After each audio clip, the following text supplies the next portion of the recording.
Hello everyone, welcome to the session. How are you guys? So my dear friend, today we are going to start the Maha revision of digital electronics, right? And this is a part 1. So basically we are going to cover the number system and some other portion of the digital electronics in this particular session. So everyone, please do let me know into the comment box. Everything is fine, audio and video, so that we can start the session. Everyone, let me check.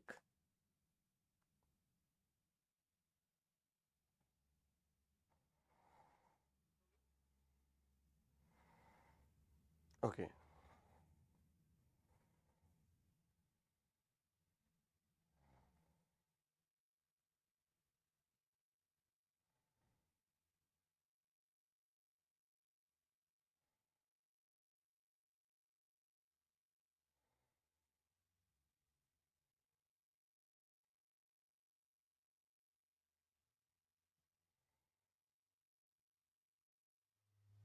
Okay.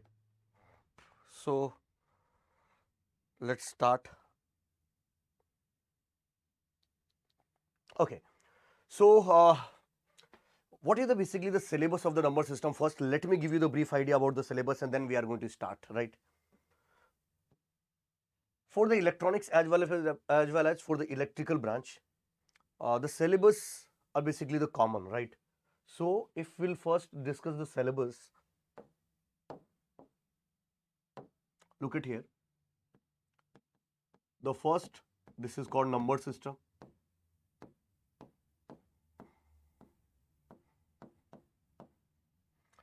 In the number system for the ECE syllabus, if you'll observe, then in the number system it is given that the integer, floating point, right? That's point are basically mentioned, right? Fraction, integer, and floating point. And so this is basically the number system only, right? So entire portion, whatever we can say that if you go into the very much of the detail regarding to the integer, floating point, and the fraction part, then we can say that there are the two types of the question we can or not two, actually the three type of question we can expect into the number system. First, related to the base conversion. If any base is basically given, how we are going to convert into some other base, that is the first type of question. Second type of the question related to the magnitude representation. If any numbers are basically given, how you are going to represent those number into the some you can say that into the some other way, like how we are going to represent if binary number system is there, then how we are going to represent into the base, you can say that into the unsigned representation, signed representation, one's complement form, two's complement form. That is the type 2 question we can expect into the number system. Third type of question we can expect into the number system is like third type of question we can expect into the number system is like uh, arithmetical operations, right? Some addition, subtraction, right? Multiplication, like these type of question we can expect into the number system. So the first portion is called number system. The second, after that you have to start, that is called yes. After the number system, we have to discuss about the logic gate. And if you guys are basically ready, then I will discuss about the that is sequential circuit first, right? Okay, because this is a very important, right? So number system, logic gate. In the logic gate, NOT gate, AND gate, OR gate, NAND gate, NOR gate, XOR gate, XNOR gate. That portion we have to cover. Third one is called, after the logic gate, the third one is called minimization. In the minimization, my dear friend, there are two tools. The one is called Boolean algebra.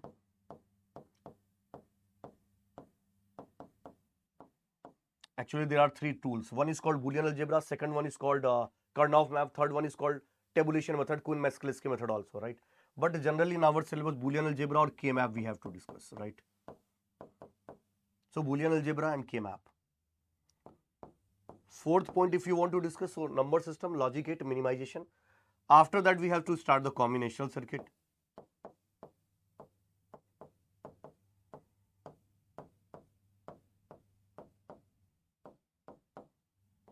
After that, we have to start the combinational circuit. In the combinational circuit, a circuit which does not contain any memory, right? Without memory, a circuit are called nothing, it is just a combinational circuit. So if you apply the input, you will get the output. If you remove the input, the output is also going to be removed, right? Right, okay. Good morning, dear. How are you, beta? So this is called nothing, it is just a combinational circuit, right? So in the combinational circuit, we are going to discuss about the comparator, mux, demux, encoder, decoder, half adder, full adder, half subtractor, full subtractor, those portions, right? Fifth one, we can say that after the combination circuit, we'll start the sequential circuit.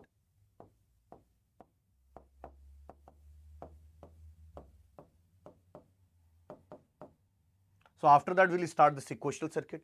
In the sequential circuit, a circuit with the memory are called nothing, it is just a sequential circuit. So sequential circuit, we can say that latches, flip-flops, registers and counters. These four parts we are going to discuss about the sequential circuit, right? So let me write it also. That is called latches,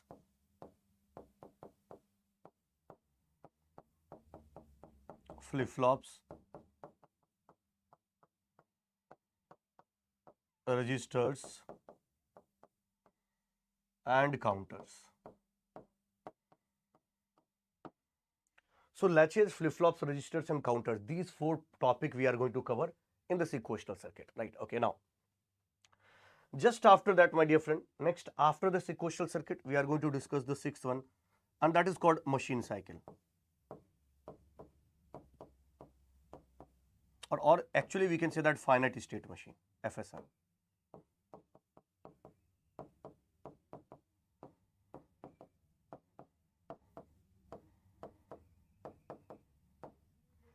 FSM, finite state machine. There are two parts of the FSM. One is called Mealy and the second one is called Muri FSM. These part also we are going to cover. So one is called Mealy FSM, Mealy finite state machine, and the second part is called Muri FSM. Actually, for the CS student, generally we are not dealing this topic because this topic is already in very much of detail in the TOC subject, theory of competition. But for the electronics point of view, we have to discuss the finite state machine also, FSM, right? Okay. Just after the FSM, the next part is called, we have to discuss about the memories, right?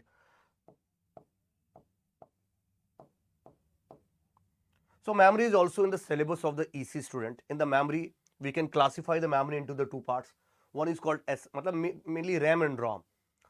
So in our syllabus, the RAM is there, right? So RAM we have to split into the two parts. One is called static RAM and the second one is called dynamic RAM. Static RAM is also classified into the two further two portion. One is called 40 model and the second one is called 60 model. So the memory also we are going to discuss in very much of detail. And just after that, the eighth point, that is called setup time and hold time, especially mentioned into the syllabus, setup time and hold time. Let me write into the next chapter, next slide, right? Okay. Next eighth portion is called nothing, it is just a setup time and hold time.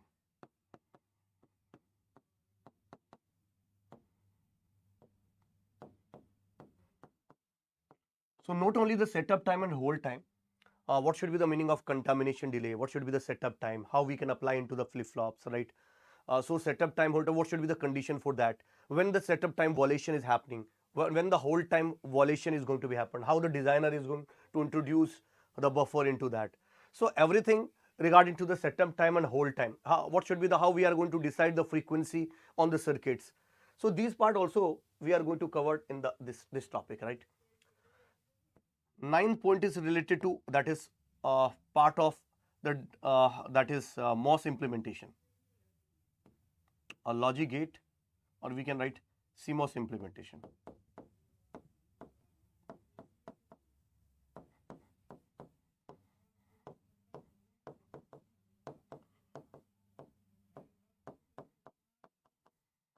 CMOS implementation of functions. Now everyone try to understand, not only the CMOS implementation, we are going to discuss about the that is NMOS, how we are going to design the any of the function by NMOS, PMOS, CMOS. Earlier there are the one chapter, there is the one chapter that is called logic family, which is in syllabus. In the logic family, we have to discuss about how the logic gates are basically designed, like RTL, register transistor logic, DCTL, direct coupled transistor logic, HTL, high threshold logic, right? I2L, HTL, after that TTL, right? ECL, emitter coupled logic. So there are several type of the logic family members are basically there. in those particular things, the one is called NMOS, PMOS and CMOS implementation also.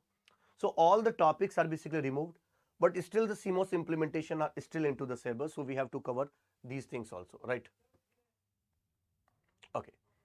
Just after that, there will be the one thing more we have to discuss, and I think this is the syllabus is sufficient, right? Okay, setup time, whole time, CMOS implementation. These are the basically the topic which we are going to discuss, right? Okay. So let's start, guys. The first, let me discuss about the number system. So in the 2 days, we are going to discuss about the number system and mainly the sequential circuit. These topic we are going to cover, right? Right. Okay. So let's start with the first number system. In the number system, first, if I will discuss about the base, what should be the meaning of base? Everyone try to understand. Alright, okay. So if I will discuss about the base, either we can use the word base or we can use the word radix. Both are basically the same. The base means the total number of digits used into the system are called nothing. It is just a base, right? Code converter is also there. So code converter is the part of the combinational circuits, right? So we are going to discuss into the combinational circuit only, right? Okay. So the total number of digit present, suppose if any number system is there, and if we are talking about the decimal number system, in the decimal number system, base is called 10 and the number of digit present is from 0 to 9. So 0 to 9, how many digits are there? Total 10 digits are there, right? Okay. Now if I will discuss about the binary number system, in the binary number system, the total base is 2 and the digit present is 0 and 1. That is the total digit is 2. Octal number system, if I will discuss about, then the base is called 8 and the digit present is 0 to 7. If I will discuss about the hexadecimal number system, then we can say that the base is called 16 and digit is from 0 to 9 and 10 we can represent like A, 11 as a B, C, right, 12 like that, and 15 as a F. So 0 to 9 and A to F, these digits are present. Now everyone try to understand and give me the answer. If I will ask 1 to C, can anybody give an answer? What should be the base of this particular number system? Can anybody give an answer? What should be the base of this number system? Everyone please respond and give me the base of this number system, 1 to C. Nobody is responding, okay. If for the 1 to C, if I want to discuss about the base of the number system, everyone try to understand. We are not able to comment at this particular point what should be the base of this number system, right? How we can say that? Oh, EDC or DAC, yes. One thing I have missed, right? That is the 10th point. That's why I thought, right? ADC and DAC. Definitely one question we can expect from here, right? Analog to digital and digital to analog converter. Yes, definitely, right? So one question definitely we can expect from here, that is ADC and DAC. This topic I have skipped, right? But yes, we are going to cover this topic also, right? ADC and DAC. Now everyone try to understand. People has responded, right? The base is 16. No, we cannot directly comment the what is the base of this number system, because if you observe into the number system, suppose if I have given the base is called 2, then the digit present is 0 and 1. Base is 3, 0, 1, 2. Base is 4, then 0, 1, 2, 3. So whatever the base is there, you can start the number from 0, 1, 2 and whatever, suppose base is called R. So the digit present up to R minus 1, right? You can feel if the base is 4, so up to 3 number is present. You can never observe if the any number system having the base 4 and on those particular number system the 4 is also present as a digit. No, it's not possible, right? No issues, Harshit, how are you? Okay, yes, right, okay. It is in the mixed form, right? General conversation is going to happen into the Hindi. Otherwise, all the technical concept will deliver in English, right? Okay, now, suppose if the base is called 6. So everyone try to understand. If base is basically 6, then up to 5 you can feel 0, 1, 2, 3, 4, 5 digit present. If I can write the base is called 8, that is called octal number system. So in the octal number system, we can say that 0 to 7 digits are present. So you will never feel that 7, 8, 3 and 8 are present. No, it's wrong. Why we can say that? If the digit is 8, then base must be 1 greater than that digit. Maybe 9, maybe 10, maybe 11, anything. But 8 we cannot put, right? Okay. So everyone, whenever I will discuss about the decimal number system, the digit presents are basically total number of 10 digits are present. Yes, absolutely correct, Jay. Now, if 11 if I will discuss, then 0 to 9 and A, 12 0 to 9 AB, 13 0 to 9 ABC, 14 0 to 9 ABCD, 15 0 to 9 ABCDE. 16, that is hexadecimal 0 to 9, A, B, C, D, E, F, right? Now everyone try to understand. I have asked the question 1 to C and what should be the base of this system. So whether the C is present only into the hexadecimal? No, it's not present only into the hexadecimal. C is present into this system also, this also, this also, this also. So in the 13, 14, 15, 16, everywhere the C is present. In the similar manner, if I will ask the question what should be the meaning of 101, we are not able to comment. You can note whether it is only the binary number system. No, 1 and 0 is present into the every number system. So maybe it's a base 2, 3, anything is possible. Yes, if I will discuss about what should be the minimum base system, then you can say that the minimum base system is called 2. Otherwise, anything is possible. In the similar manner, if 1, 2, C is there, directly we are not able to comment what should be the base of this system, right? You have to observe, okay, 1, 2, C is there. C means what? Look at here. C's minimum is present at the base 13. So we can say that the base is called 13, 14, 15, anything, right? 16. But yes, but in the question, if they will talk about what should be the minimum base, then you can give the answer. The minimum base is called 13. Minimum base is called nothing, it is just a 13. So hope you guys understood this one, right? Okay. Now, if the minimum base is called 13, now everyone just already have discussed there are two parts of this particular syllabus, right? One is called in the base conversion. Two topics are very important, right? The one is called any base to decimal conversion. Yes, definitely there are some shortcut also which we are going to discuss. And the second part is called decimal to any other base conversion. So two topics is very important.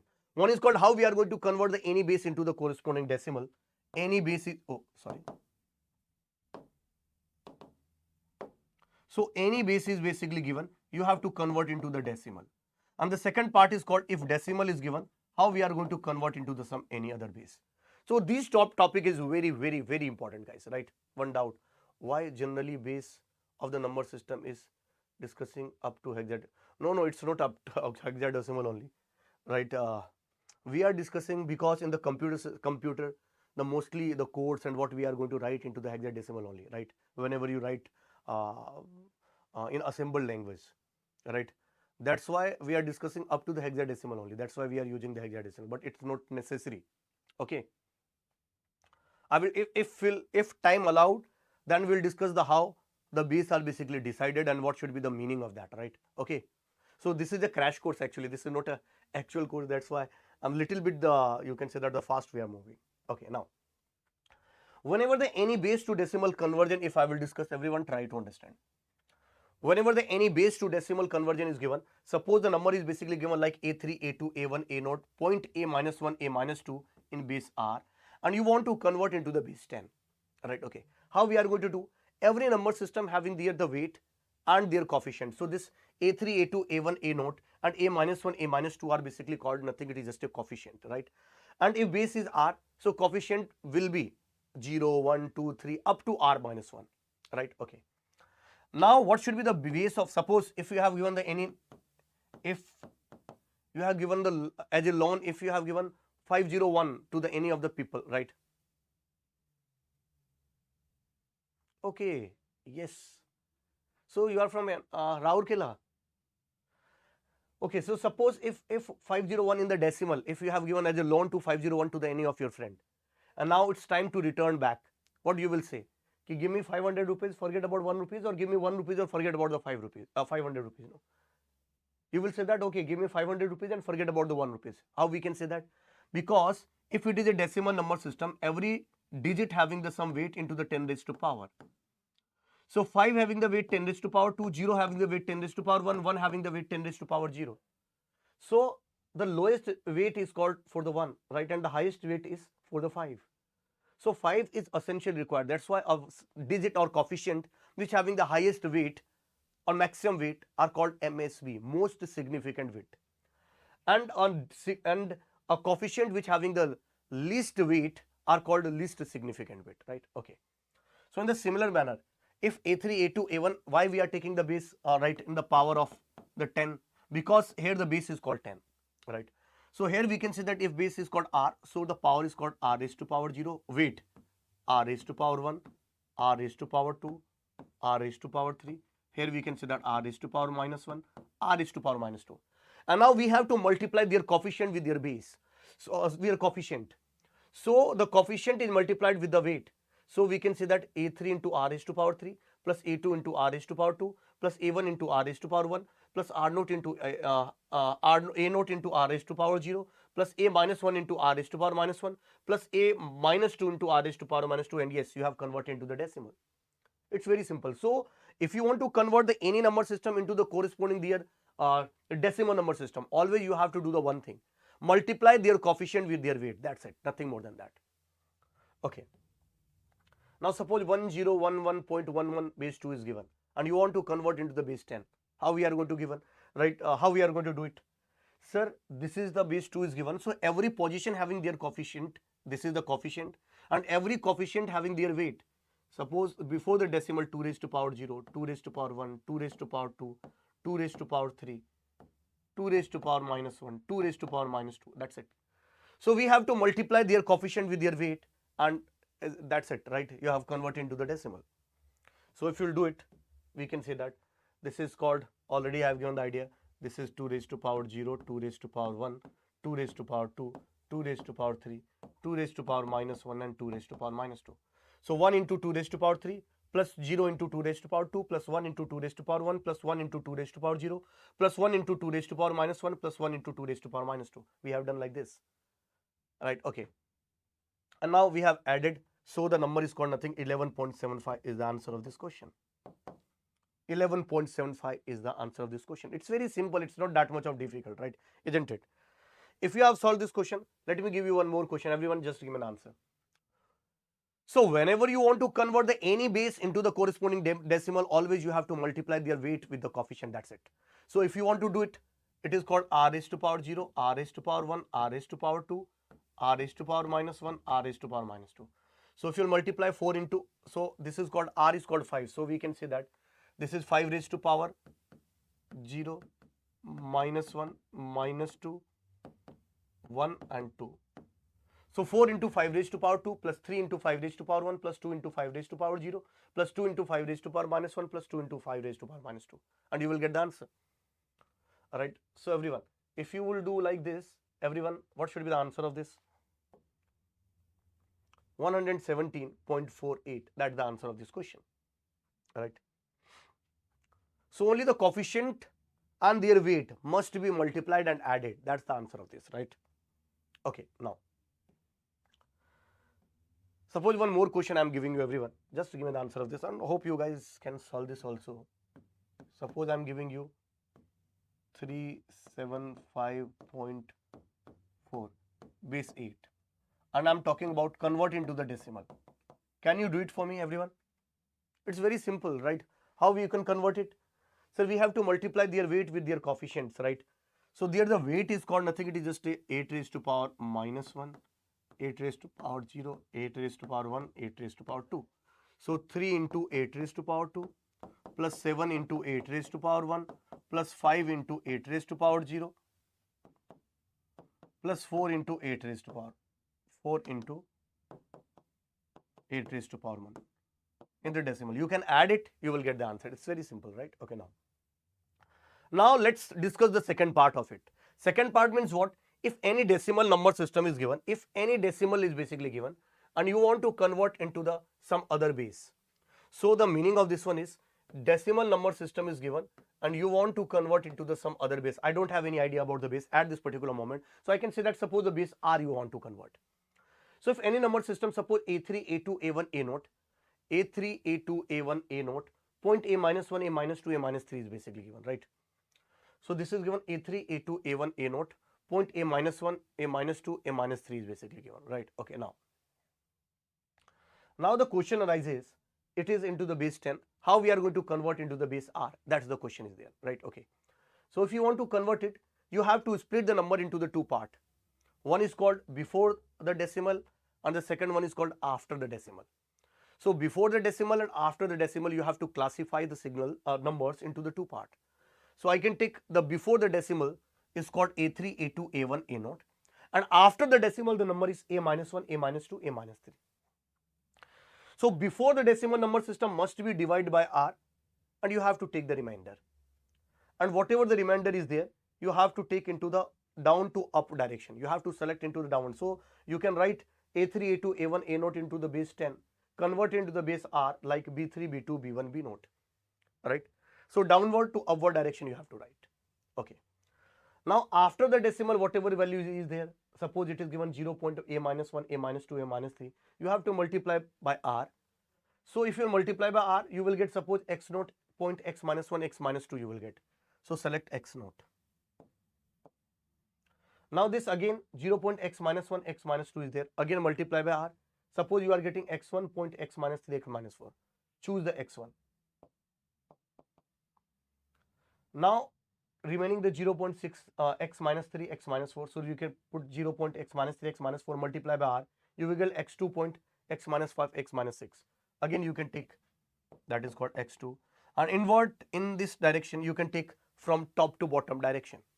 So the complete conversion is called B3, B2, B1. You can feel this is B3, B2, B1, B3, B2, B1, B0 point x-1, x0, x1, x2. So before the decimal, remainder should be into the bottom to top direction, and after the, or you can say that after remainder where you can multiply with the R, you have to choose top to bottom direction. That's the important thing, right? Okay. How we are going to do it? So let's take the one example. By the example we can understand it. So if I'm asking the question, everyone try to understand. If I will ask the question, a very simple question, suppose 19.75 base 10 is given and you have to convert into the base 2. How we are going to do it? So if we want to convert into the base 2, it's very simple, right? How we are going to do it? We have to take the two numbers are basically there. So before the decimal, after decimal, we have to split those numbers, right? So first I will take the 19 and divide the 19, in which base you have to convert the 2, and remainder you have to write here. So if you will divide the 19 by 2, it will go 9 times and the remainder will become 1. Now again 9 we have to divide the 2 times, so it will goes on to the 4 times and remainder is 1. Now 4 we can divide into the 2. So how many times? 2 times, and the remainder is 0. Again 2 we have to divide with the 2. So the remainder is going to be 0 and it will go 1 times, and 1 we have to write. And here already I have discussed, we have to choose from bottom to top. Just write for 0 to 7, 0.75 number system is basically given. You have to multiply by whatever the digit in the base you have to convert. So we have to convert into the base 2. So 0.75 we have to convert into the base 2, right? Yes, absolutely correct. So 0.75 into 2, so it will happen 1.5. Now you have to choose this one and write here. Now it will become 0.5, 0.5 into 2. So it will become 1.0, and now 1 you have to choose, and this is called like this. So the conversion of 19.75 into the base 10 into binary is called 1, 0, 0, 1, 1.11 into base 2. This is the right. This is the answer. Very simple, right?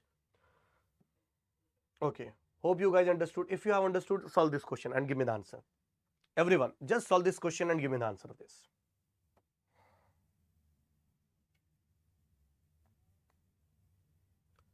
One 228.55 into the base 10, and you have to convert into the base 16.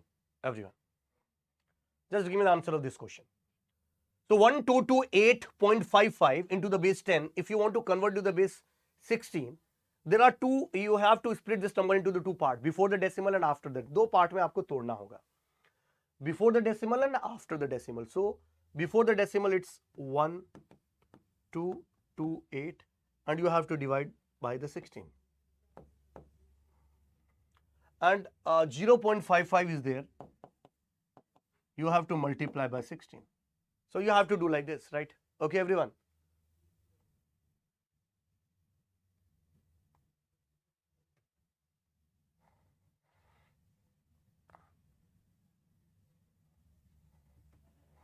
Okay. So if you'll divide, it will be happen like 1228 divide by 16. How many times it will be go? All right. Okay. So if you'll divide 16, if you'll divide 16 to this particular number, so it will go 76 times, and the remainder will become nothing, it is just a 12. So A we can write as a 10, B we can write as a 11, C we can write as a 12. So 12 is basically written as a C, because we have to convert into the hexadecimal, right? Okay, that's why we are dividing by 16. Now 76 is there, again 76 is divided by 16. So 76 if you divide by 16, it will go 4 times, and the remainder again will become 12. So 12 we can represent as a C. So we can write as a C, right? And now in the last 4, so we can write 4. In this way, we have to write into the bottom to top direction. So the conversion of 1228 base 10 into the base 16 is 4cc. In the similar manner, suppose 0.55 we have to multiply by 8. So 0.55 multiply by 16, sorry, not 8, by multiply by 16, so it will become 8.8. Now we have to choose the 8. Now it will become 0.8. So 0.8 again multiply by 16. So it will become 12.8. So 12 again we can write C. Now you have to choose 8. So 0.8 again multiply by 16. So again you will get 12.8. So C it is going to happen. So the conversion of 1228.55 into the base 10 into the base 16 is 4cc.8c into the base 16. That's the answer of it. Right? Okay.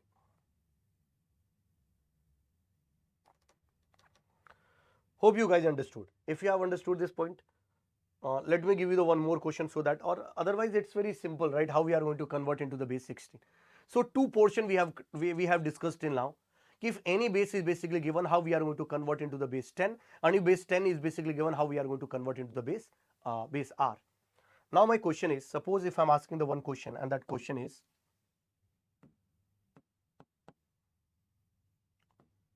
432. Suppose I'm giving you into the base 5, and I'm asking convert into the base 4, everyone. Now we know that, sir, how we are going to convert the base x into base 10 or base 10 into the base y, but we do not have any idea about how directly we can convert the base 5 into the base 4 or any other base x into the base y. So we can use the intermediate base, right? Suppose 4321, if into the 10, then also the similar. Suppose we have to take intermediate as a 10. So we know that how we are going to convert the base 5 into the base 10, and we know that how we are going to convert the base 10 into the some other base, right? So it will become very easy. So we have to convert the base 5 into the base 10 and then base 10 into the base 4. That's what you have to do, right? So doubt है decoder के बारे में पूछ सकता हूँ. हाँ, सो हम पूछ सकते हो, बट अभी टॉपिक से डेविएट हो जाएंगे हम. अभी नंबर सिस्टम पहले देखते हैं, डिकोडर भी आएगा. डिकोडर के टाइम में आप डिकोडर का पूछ लेना, कोई दिक्कत नहीं, मैं आपको एक्सप्लेन भी कर दूंगा, don't worry. So how we are going to do, everyone? 432 base 5 is given 4. So if you want to solve it, it's very simple. We can write like, suppose the first part is called 432, and we have to convert into the base 10. So if you want to convert into the base 10, we have to multiply their weight with their coefficient.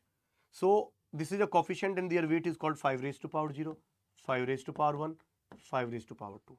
So it's called 4 into 5 raised to power 2 plus 3 into 5 plus 2 into 5 raised to power 0, and it's into the decimal. So if you want to convert it, it's very simple again, right? What should be the value? 25 into 4, that is called 100. 100 plus 15, 15 plus 2, so 117. Right, 117. Okay, now 117 we have to convert it to the base 4. So 117 is there, 117. And if you want to convert into the base 117, if you want to convert into the base 4, so we have to divide it, right? We know that how any number we have to convert into the base, you can say that the 4 decimal number. So if you will divide by 15, how many times? How many times it will go? Can anybody give me an answer? Can you, now you know that how we are going to convert it, right? Everyone, just do it and give me an answer. अब तो आपको पता ही है ना कैसे convert करते हैं.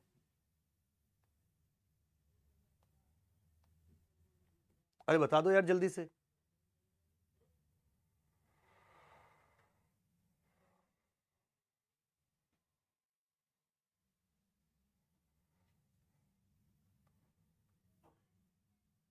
One 117 is there. How we are going to do it, right?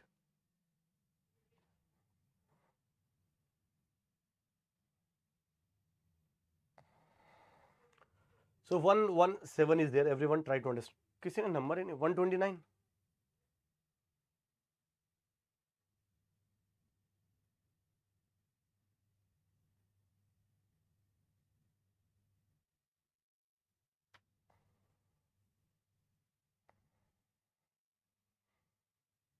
Why other people are not responding?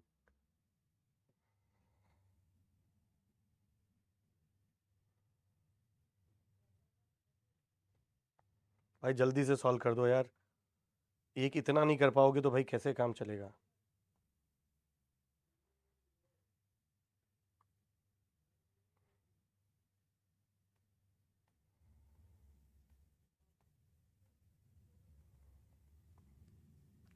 How many times? 32 times it will go, right?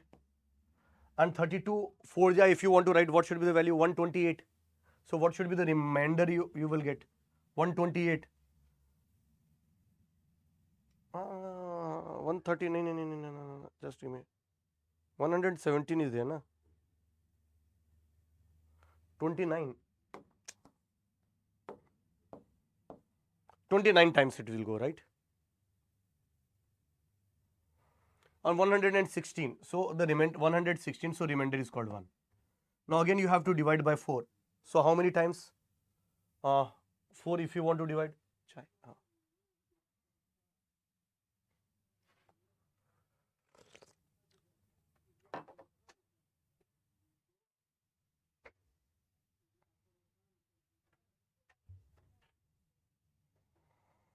7 times. Remainder will become 1. Now for 1 times, remainder will become 3, and this is called 1. So 1311. 1311 is the answer, right? 3211 क्या लिख रहे हैं? 1311. So one people has given the correct answer. 2. भाई इतना पढ़ाने के बाद यहाँ गलती करोगे तो कैसे काम चलेगा? So 432 base 5 converted into the base 1311 into the base 4. That's the answer of this.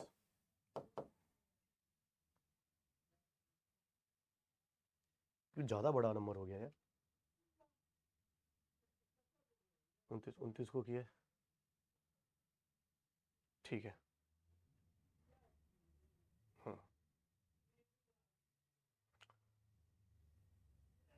Yes. So hope you guys understood how we are going to do it, right? Okay.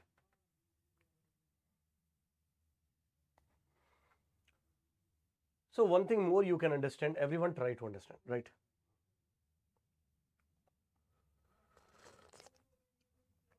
If you have understood this point, let's move into the next part. Suppose this number system, everyone try to understand how the any number systems are basically. One other approach is there. But before going to that, let me give you the one few parts of this particular steps, right? Or another things. Some special cases are also there.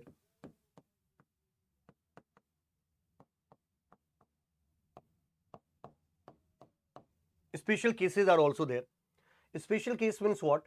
Everyone try to understand. Suppose if I am giving you 1 0 1 1 0 1 0, and this is in the binary, and if I am talking about convert into the base 8, how we are going to convert? So one method is called, that is the normal method, everybody we can do. They can convert the base 2 into the base 10 and then base 10 into the base 8. That's very easy.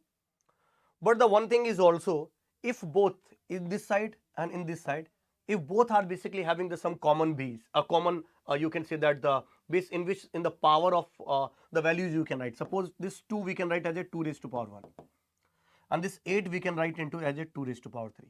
So we can say that intermediate you can use as a 2 also.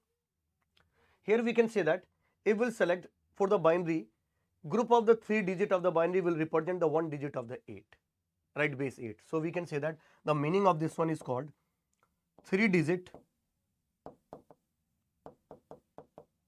of binary will represent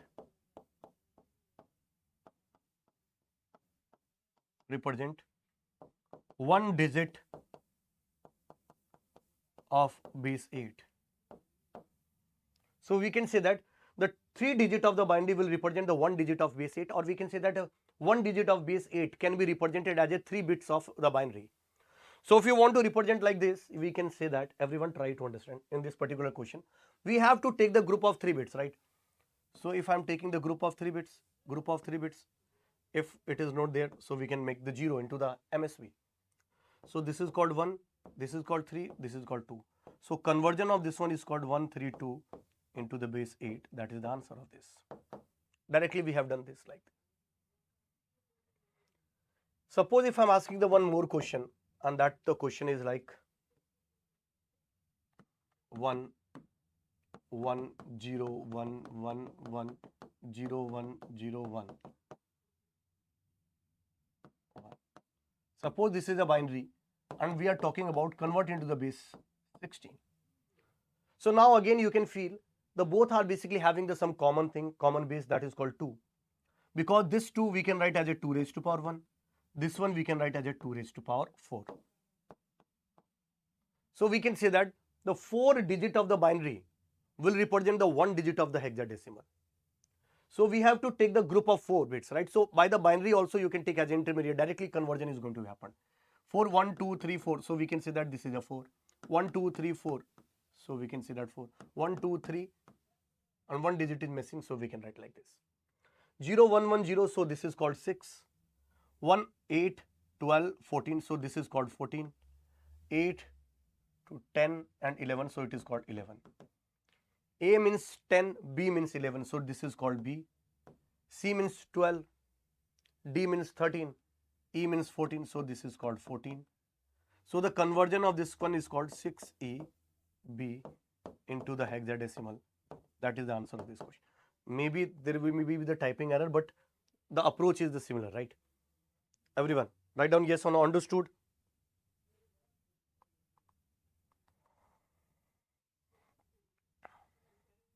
Everyone write down yes or no, understood this point? 6EB, yes, correct. Suppose if I'm asking one question and that question is like 7354 in base 8 and I'm asking convert into the base 16. So again you can feel, everyone try to understand. If you want to convert it, we can say that both having the some common base also. Alright. This is called 2 raised to power 3 and this is called 2 raised to power 4. So binary is the common between those things. So directly either we have a two approach. One, we can convert this octal into the decimal and then decimal into the hexadecimal, we know that. And the second approach is called, you can take the intermediate as a binary number system. So if I will take the intermediate as a binary number system, it will become very simple. How we are going to do it, everyone? Here we can write like, if in the binary number system, how we are going to convert the octal into the binary number system? Sir, every digit of the octal must be represented by the 3 bit of the binary. So we can represent the 3 bit of the binary of this. So 4 we can represent like 100. 5 we can represent like 101. 3 we can represent like 011. 7 we can represent like 1.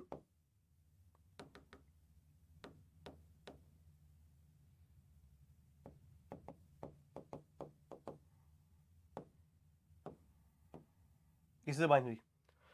So every number system, every octal number is represented by the 3 bits of the binary. Now binary, we know that. How we are going to convert the binary into the hexadecimal? We have to take the group of 4, right? So we can say that we have to take the group of 4. So this is a group of 4. 1 2 3 4 4 1 2 3 4. So this is called 14. This is also 14. This is called 12. A means 10, B means 11, C means 12. And this is called E. 14 means E. So this is called E, C into 16. This is the answer of this question. EC is the answer of this question. Suppose if I am asking one more question, if you have understood this point, let me give you one more question so that you can correlate it, everyone. If I am giving you the one question like 2 3 2 1 2 3 3 3 नहीं लिखता हूँ 2 1 0 2 1 1 0 2 1 1 1, 2. This is into the base 3. This is in the base 3 and you have to convert into the base 9. Now can anybody give me an answer of this question? How can anybody give me an answer of this question? Right, everyone. So if you want to solve this question, everyone try to understand one thing very simple here. Base 3 and base 9 is basically there, right? So we can write it is called 3. There is the one method is called you have to convert it to the decimal. It's very simple, right? So base 3 we have to convert it to the decimal, and then decimal you have to convert it to the base 9. It will become very simple. And the second approach is what the shortcut approach I have discussed, both having the some common base, that is called 3 raised to power 1 and this is called 3 raised to power 2. So anyhow we can say that the meaning of this one is called 2 digit of base 3 will represent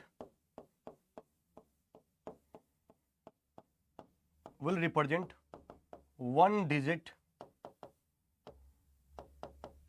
digit of base 9. So the 2 digit of the base 3 will represent the one. So we have to make the group of this. So we can say that this will become 1 2, then this will become 1 1, then this will become 2 1. Oh sorry, 0 2. Then it will become again 1 1. Then it will become 0 2. Then it will become 2 1. Now everyone, you have to understand what should be the meaning of this 2 1, 0 2, 1 1 into the base 3 into the base 9, right, or into the base 10. So everyone try to understand how the base 4 are basically represented. If you want to discuss about the base 4, how the base 4 digit are basically there, right? Base 4 digit we can write like a 0 1 2, and then it is going to be represented again, right? 0 1 2, and the next digit we have to use MSB as a 1, so it will become 1 1 1. Next digit is called again, this is 0 1 2, and next bit is called 2 2 2. Next, if you want to write 0 1 2, and next digit will be 1 0 1 0 in the MSB you have to add. Now what should be the decimal equivalent of this? It is called base 3. If I want to write into the base 9, even base 10 if you want to discuss, this is called 0, this is called 1, this is called 2, this is called 3, this is called 4, this is called 5, this is called 6, this is called 7, this is called 8. So this will become 8 only, right? Up to that sequence only you can write, okay? So you can understand, everyone try to understand 1 2. 1 2 is 1 2 1 2 1 2. 1 2 is represented as a 5. Oh. So 1 2 represented as a 5. 1 1 if you want to discuss, slider kahan gaya yaar? So 1 1 we can represent as a 4. So we can write as a 4. 0 2 if I will discuss, 0 2 0 2 0 2 0 2. This is the 0 2, right? So 0 2 as a 0 2 only. 1 1 as a 4. 0 2 as a 2. 2 1 if I will discuss, 2 1. 2 1 as a 7. So we have converted, right?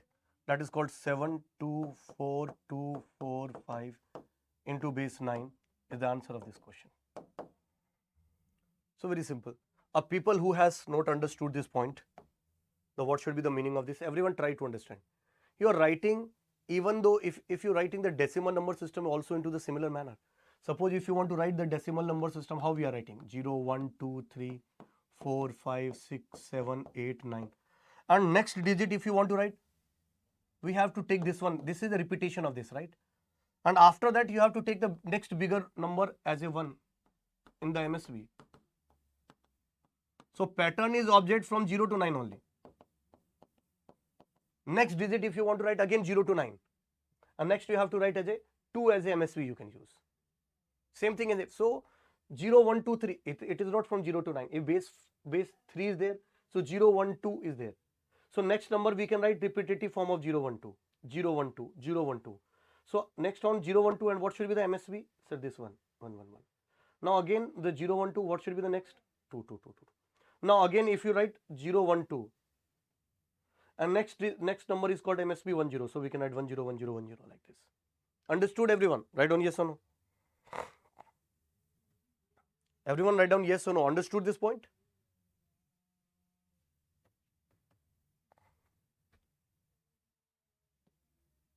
Okay. Now everyone try to understand. One question is also there, right?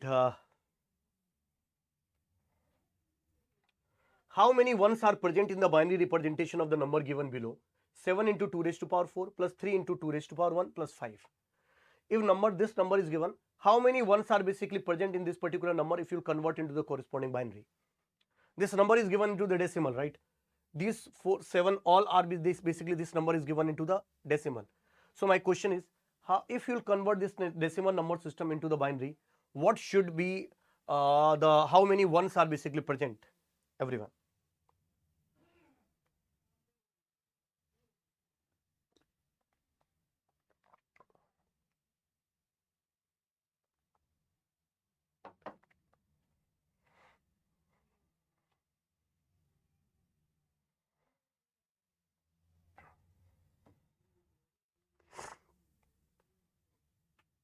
Now if you solve this question, everyone try to understand.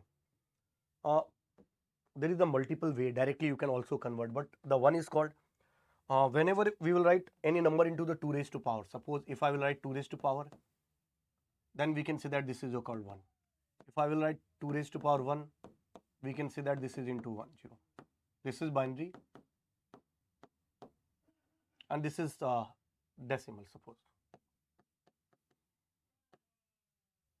Suppose if I will write 2 raised to power 2, this will become 1, 2, 0. 2 raised to power 3, 1, 3, 0. So if I will write 2 raised to power 5, suppose 1 and 5 times 0 we can write. So whenever we will write 2 raised to power n, if you want to represent into the binary, we can write 1, 0, 0, 0, n times 0.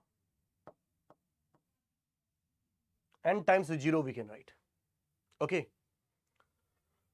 So n times 0 we can write. Okay. Now,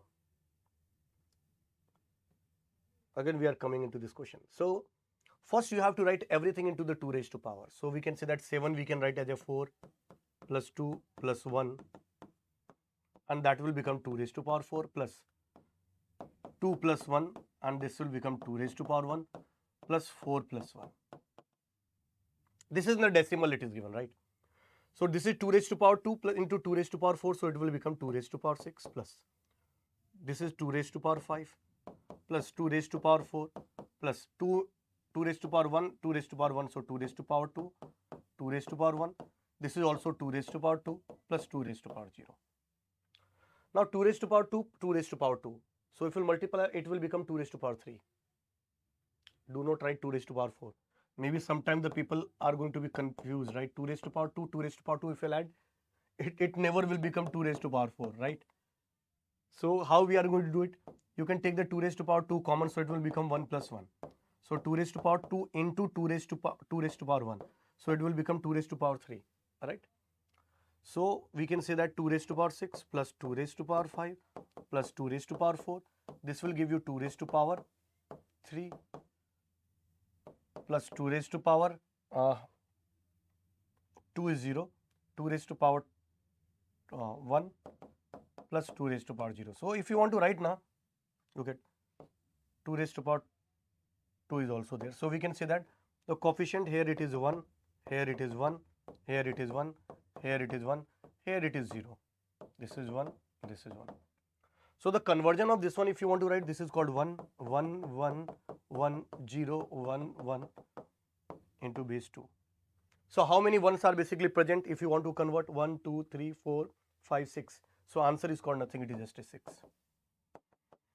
Otherwise directly also you can write each term, this will also give you the one term. So forget about this. 1, 2, 3, 4, 5, 6. 6 ones are basically present. Everyone write down yes or no. Understood this point? Everyone write down yes or no. Understood this point? Yes or no?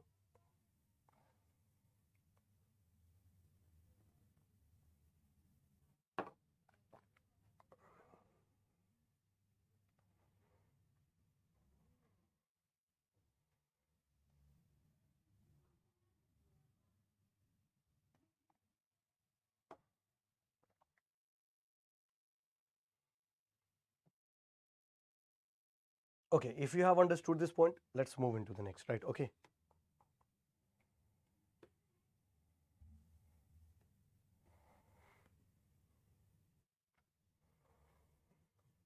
So suppose one more question is there. Can anybody give an answer of this question? The number of 1-bit representation in the binary representation of the decimal number 7 into 5 raised 512 plus 6 into 64 plus 5 into 8 plus 4 is m, and the number count 1 bit into the representation of this is n. You have to find the m plus n. Everyone just give me the answer of this question.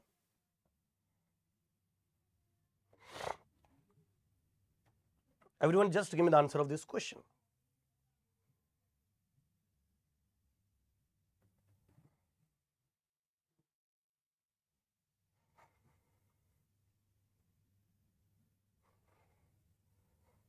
So we will solve this question. Everyone try to understand. First, there is a two method to solve this question, right?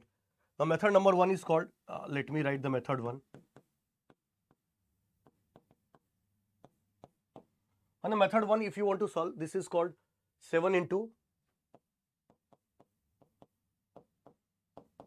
plus 6 into 64 plus 5 into 8 plus 4. This is given, right? So we can also write, this is called 4 plus 2 plus 1. This is called 2 raised to power 9 plus 6 is called 4 plus 2. This is called 2 raised to power 6. 4 plus 1. This is called 2 raised to power 3 plus 2 raised to power 2. So now if you want to write it, it is called 9 plus 2, so 11, 2 raised to power 11 plus 2 raised to power 10 plus 2 raised to power 9 plus 2 raised to power 8 plus 2 raised to power 7 plus 5, 3, 2 raised to power 2. This is the meaning of this. So 1, 2, 3, 4, 5, 6, 7, 8. So how many ones are basically present if you want to represent into the corresponding binary? 8 ones are basically present. That's the meaning of this, right? So m is called nothing, it is just 8. Each term will give you the one into the binary, right? So m8. Now second part of this one is called nothing, it is just a 3 into 4096.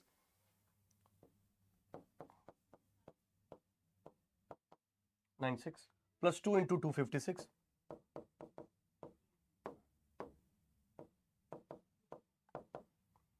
plus 16 plus 1. So this one we can write 2 plus 1. 2 raised to power, this is called 12, right? Plus 2 into 2 raised to power 8 plus 2 raised to power 4 plus 2 raised to power 0. So 2 raised to power 13 plus 2 raised to power 12 plus 2 raised to power 9 plus 2 raised to power 4 plus 2 raised to power 0. Each term will give you the 1 corresponding to the binary. So 1, 2, 3, 4, 5. So n is called nothing, it is just a 5. 1, 2, 3, 4, 5. One thing more, 12, 13, 12, 8 or 9. Okay. 4 and 2 raised to, yes, 5. So m plus n is called 13. So 13, any option? No. So none of the correct, right? None is the answer of this particular question. This is the one method by which you can solve this question. There are method 2 also. Method 2. Same question if you want to solve, we have some different method also, that is called method 2. 7 into 512, 7 into 512 plus 6 into 64,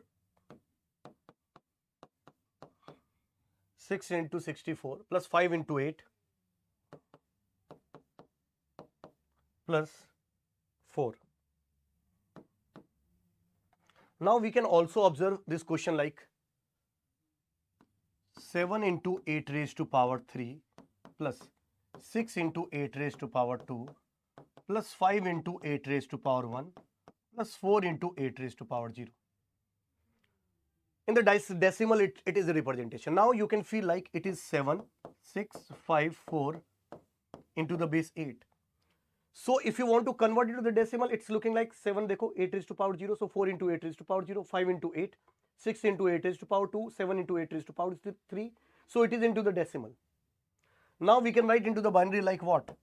Every digit by the three bits of the binary. 6 we can write 1, 1, 0. 5 we can write 1, 0, 1. 4 we can write 1, 0, 0. That's it into the binary. So how many ones are present? 1, 2, 3, 4, 5, 6, 7, 8. M is called 8. So directly we can also write in this manner. Second one is called, everyone try to understand, this is called 3 into 4096. If you'll observe, 3 into 4096.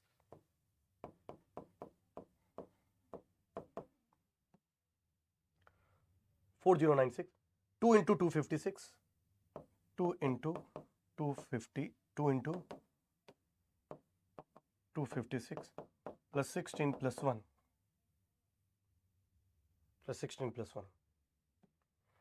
So if you'll observe, this is called 3 into 16 raised to power 3, 2 into 16 raised to power 2 plus 1 into 16 raised to power 1 plus 1 into 16 raised to power 0. So you can observe, this is a directly we can write into the 16 power also. This is into the decimal, right? So 3211 into hexadecimal. If you want to convert into the corresponding decimal, how we are going to write? 1 into 16 raised to power 0 plus 1 into 16 raised to power 1 plus 2 into 16 raised to power 2 plus 3 into 16 raised to power 3. So this is the meaning of this. Now if you want to write into the binary, how we can do it? Every digit must be represented by the 4-bit. So 0 means 0, 0, 1, 1, 2 means 0, 0, 1, 0, 1 means 0, 0, 0, 1, 0, 0, 0, 1 into the binary. So 1, 2, 3, 4, 5. So n equal to 5. That's the answer of this. Now 1, 1, 0, 0. Look at here. 1, 1. We can say that if even though if you'll convert it, you can write it 1, 1, 13, 12. Then 11 is 0. Power 11 is 0. Power 10 is 0. Now 9 is basically there. Now 8, 7, 6, 5 is 0. 4 is there. Then 3, 2, 1 is 0. 0 this. So this is the conversion only, we can see that. The similar 1, 3 times 0, 1. So 1, 3 times 0, 1 you can feel. 1, 3 times 0, 1. So similar manner you will get. Everyone understood? Any of the one method you can use whatever the suitable for you, right? Both are basically the correct. So hope you guys understood how we are going to convert the any base into the corresponding binary, my dear friend. If you have understood this point, let's move into the some other part, and that is called how the magnitude is going to be represented. So everyone, whenever first we are discussing about the binary number system, then into the some other way, right? Right. So magnitude representation of the binary number system. So in the binary number system, you can feel there are 4 ways to represent the any number system. If you want to represent the any number, there are 4 ways to represent, right? One is called unsigned representation. Second one is called signed representation. Third is called 1's complement form. And the second one is called 2's complement form. So whenever you want to represent the any numbers, then we can say that into the unsigned form, signed form, 1's complement or 2's complement, we can write. Any binary representation is there, right? In 101010 form, like, okay. How we can do it? So everyone, suppose plus 5 is there and you want to represent into the unsigned representation. We can write like a 101. This is a plus 5. That's it. Now if you want to write the plus 5 into the signed representation, we have to write the number 101, and into the MSB we have to use 0 if the number is positive and 1 if the number is negative. So actually 3 digit will represent a number. The fourth MSB will represent the whether the number is positive or the negative. So if the 0 is there, it means we can say that that number is nothing, it is just a positive number. For the negative, we have to use the 1 into the MSB. Now in the ones complement form, if you want to represent the plus 5 is represented in the ones complement form similar as the signed representation. So if you want to represent into this is called 0, 1, 0, 1. Okay. If you want to represent the plus 5 into the 2's complement form, then also it's similar like the signed representation. So it's called 0, 1, 0, 1. It means, my dear friend, we can make a very simple statement, and that statement is called, everyone, कि whenever any number is positive, do not do the complement. If you complement it, that will become the negative number, right?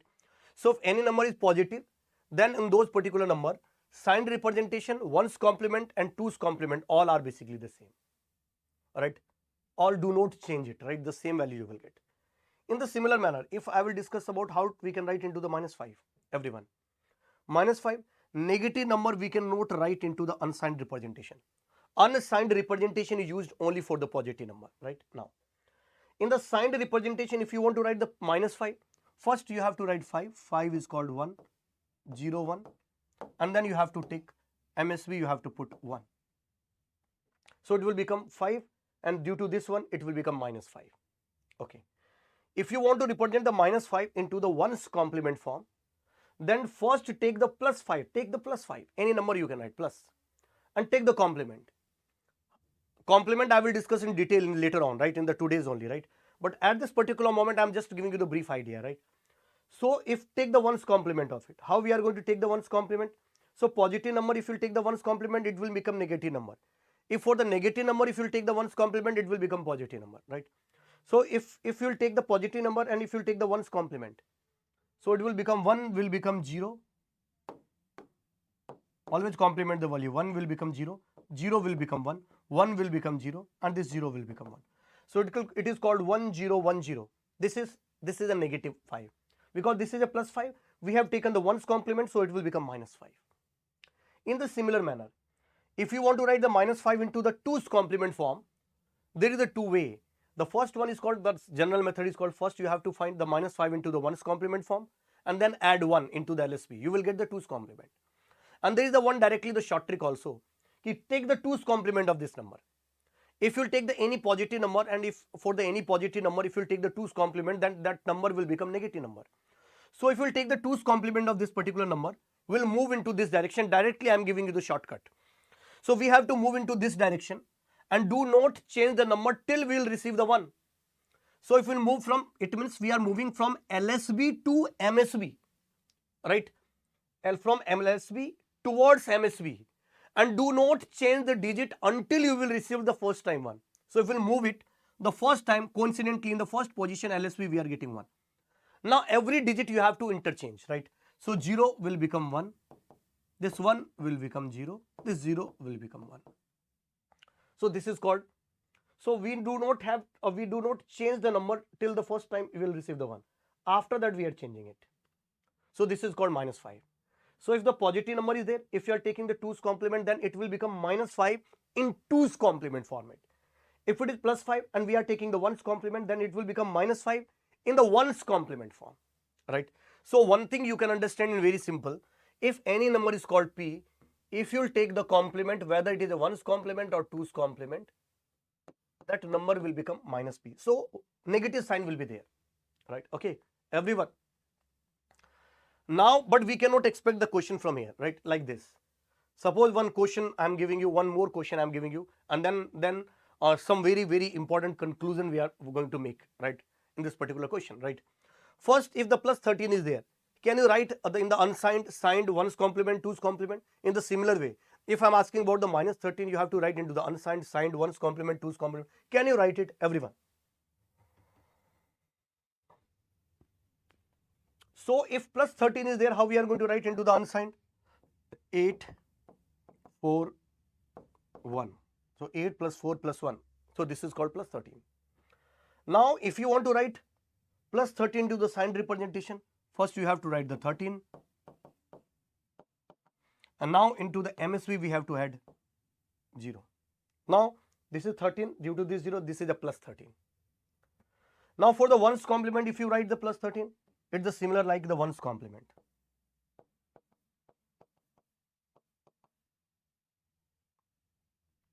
If you want to write plus 13 to the 2's complement, again the similarly like signed representation. So everyone try to understand. If they will ask about 0, 1, 1, 0, 1, and if they ask the question ki it is written in the 1's complement form, either into the 2's complement form, what should it already written in the 1's complement form? What should be the decimal equivalent of it?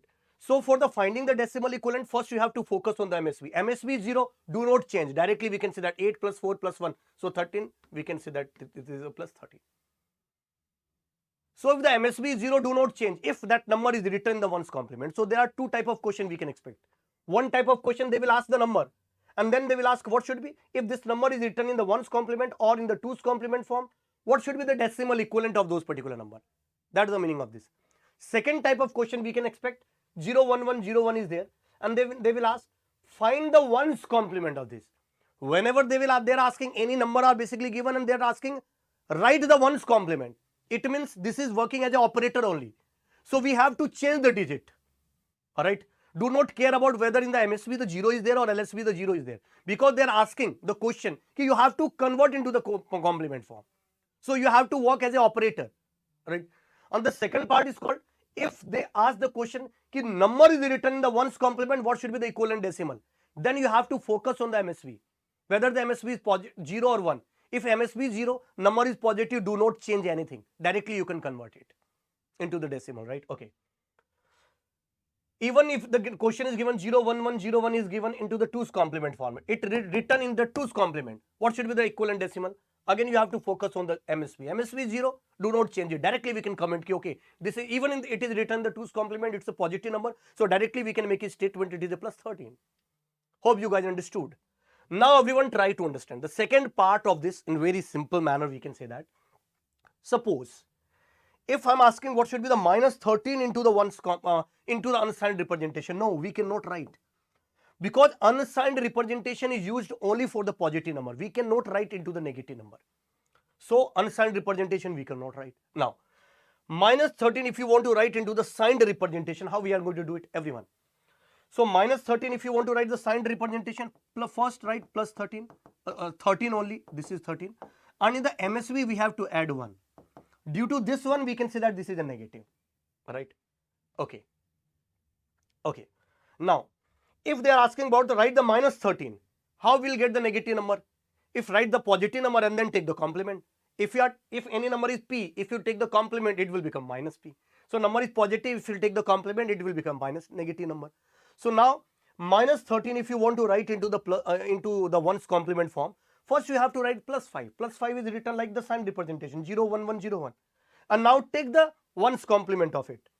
So how we are going to take the 1's complement of it? Convert the 0 or replace the 0 with the 1 and 1 with the 0. What should be the actual method? I will discuss just after the 10 minutes, right? But at this particular moment we can say that we can convert this 1 as a 0, this 0 as a 1, this 1 as a 0, this 1 as a 0, this 0 as a 1. This is minus 13 into 1's complement form. Now, if the question they talk about, write the minus 13 to the 2's complement format. So first you have to write the plus 13 to the 2's complement. This is plus 13. Now take the 2's complement. Directly we can take the 2's complement. You can apply the shortcut. How? We have to move into this direction from LSB towards MSB. And do not change the digit until you will receive the first time 1. So we are moving it the first time in the first position we are getting 1. Now we have to complement all values. So 0 will become 1, this 1 will become 0, this 1 will become 0 and this 0 will become 1. So this is 1, 0, 0, 1, 1. This is called nothing, it is just a minus 13. Now we can expect the question, everyone try to understand. We can expect the question like, they will give you 0, 1, 1, 0, 1 and one question they will ask about 1, 0, 0, 1, 0 suppose. And they are asking, this number is written in the 1's complement format. This number is written in the 1's complement format. What should be the equivalent decimal? The first question they can ask, what should be the equivalent decimal of this number? So if number is written in the ones complement and you have to find out what should be the equivalent decimal, then you have to focus on the MSB. If we'll focus on the MSB, MSB is 0. So if the MSB is 0, we can make a statement it is a positive number. And directly if the number is positive, do not change it. 8 plus 4 plus 1. So this is called plus 13. Now in the question they have given, okay, this number is already written in the ones complement.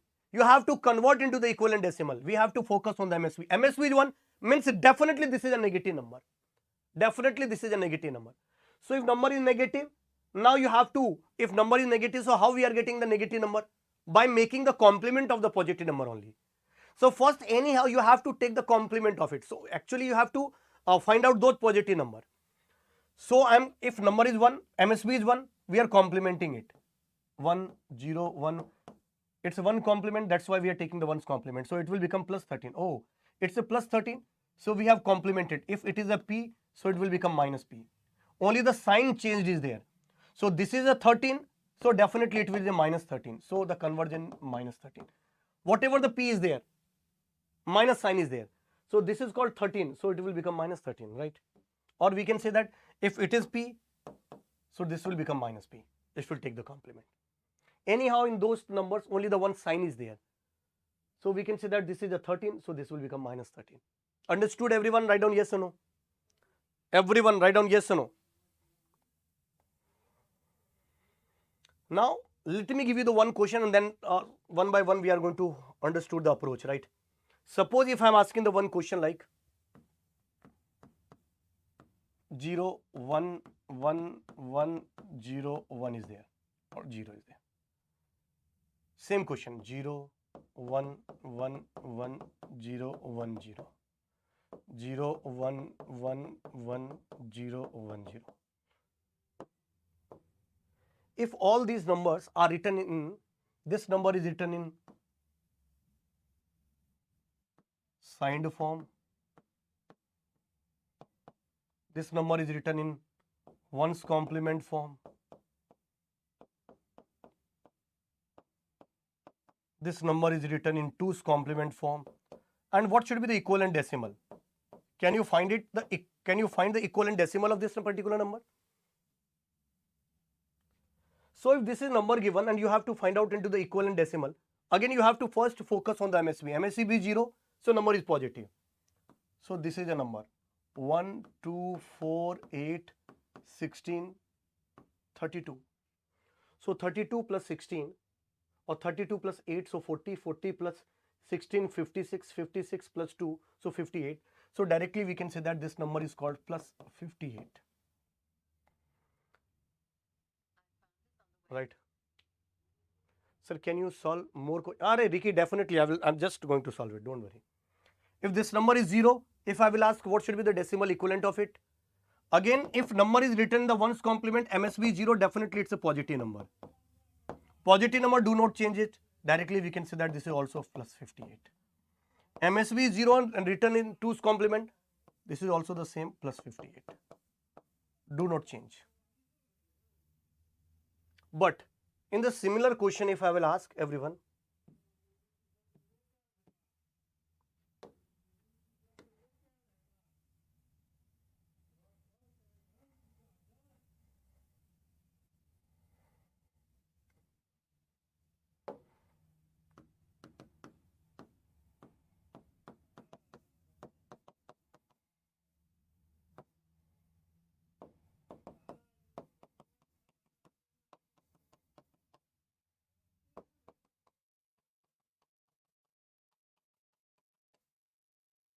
if these three numbers, right, the same number are there, this is written in the signed form, this is written in the ones complement, written in two's complement, what should be the equivalent decimal?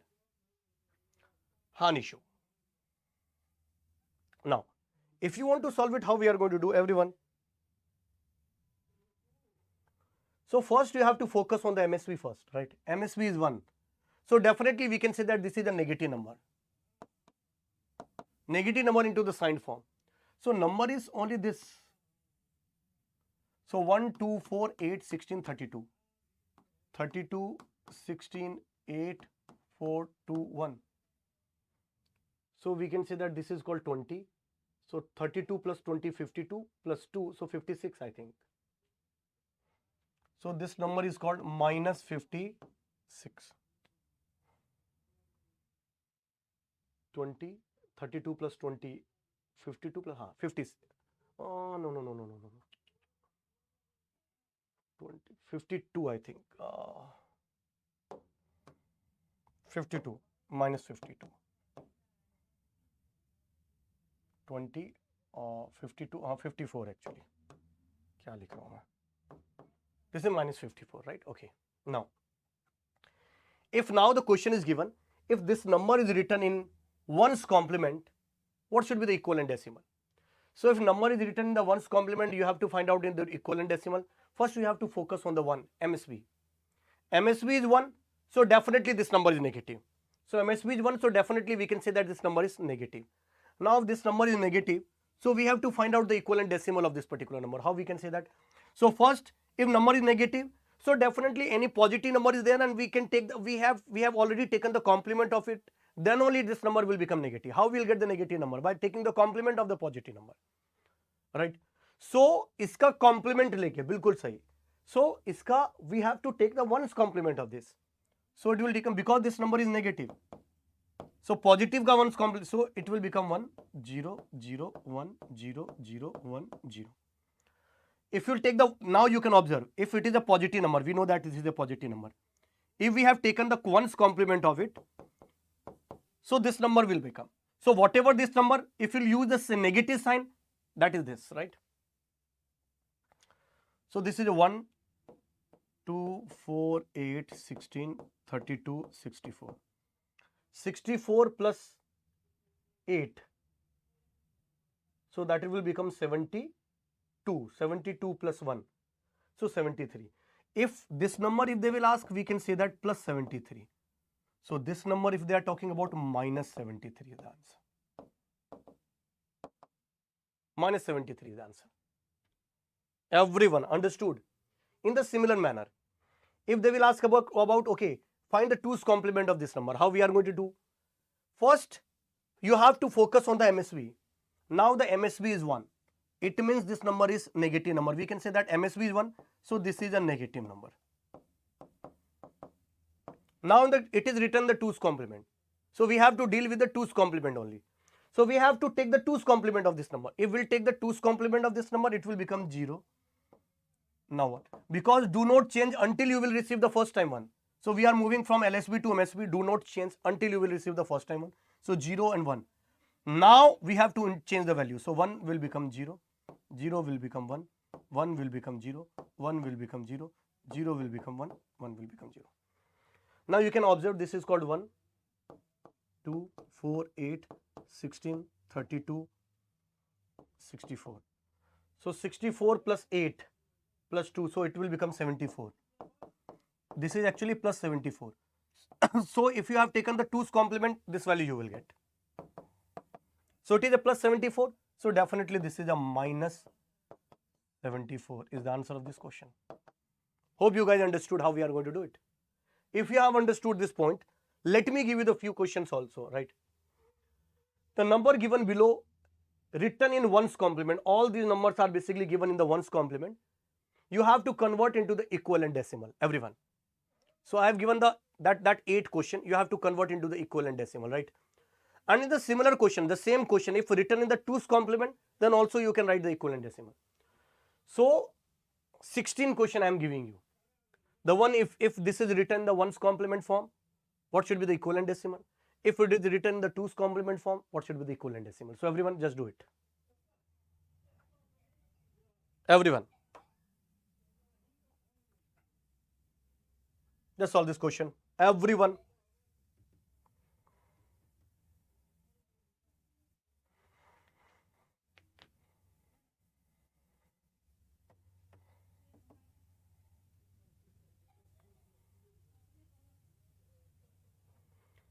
So if you'll observe the first one, everyone, this is 0. So if number is written in the 1's complement and MSB is 0, so directly we can convert it. So it's called 1, 2, 4, 8, 16, 32 and 64. So 64 plus 32 64 plus 32, अरे यार एक तो number बहुत पास पास में लिख दिया मैंने, 1 2 4 8, 16 हटा देता हूँ, 32 and 64. So this is called 40. So 104 plus 4 108. So this is called plus 108. Yes, correct. This is called plus 108, right? Do not change. Directly we can write this is a plus 108. Right? Okay. This is a binary representation only, right? Okay. Now for this one, if you want to write 1 1, same question is given. MSB 0. Again, this is the same plus 108. If MSB is 0 and even though number is written in the ones complement, directly you can convert it. Multiple times 0 is there given, but number is same, so we can say that plus 108. Suppose if this question, if you want to write MSB is 0, but pattern changed, we have to find out. So 1, 2, 4, 8, 16, 32, 64. 64 plus 16, 80, 80 plus 6, 86. So it will become plus 86.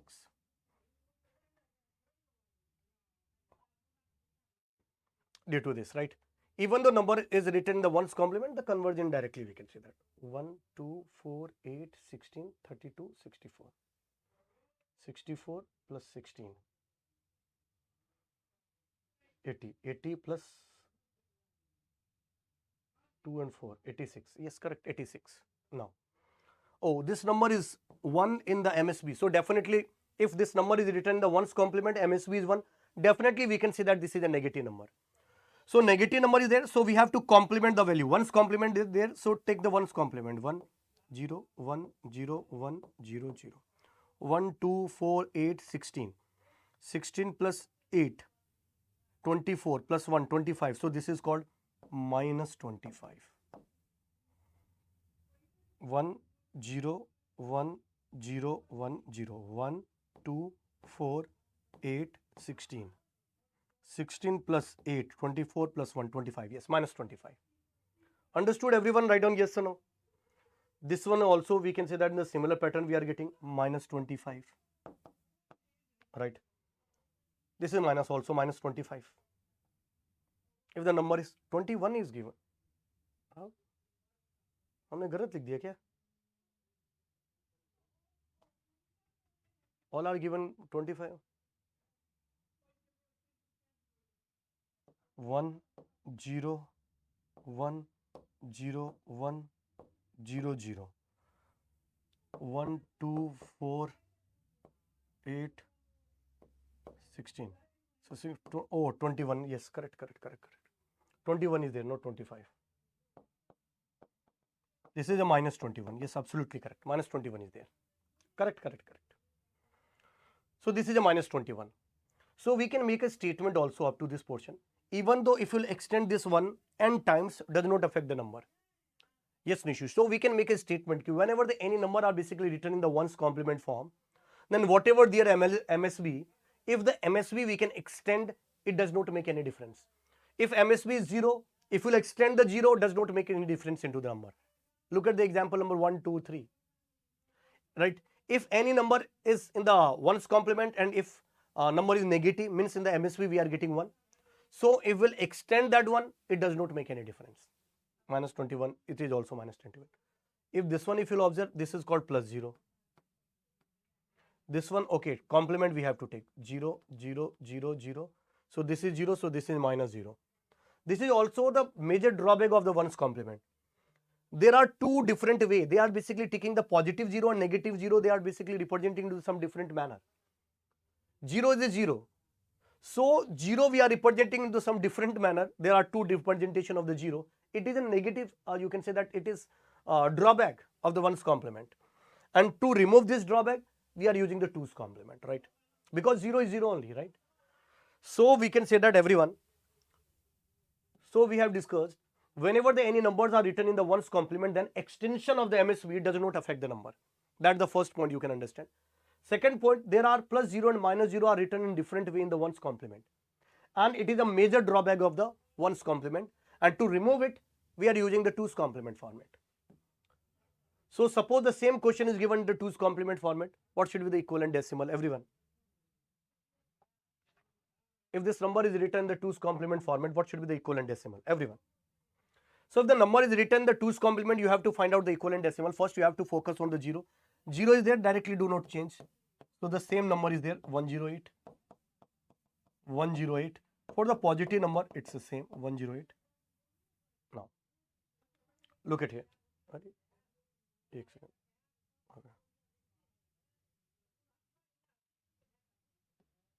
Okay, now. If this number, if you'll observe, okay, sir, MSV is 1, so definitely it's a negative number. So if it's a negative number, we have to take the complement of it. So we will take the complement.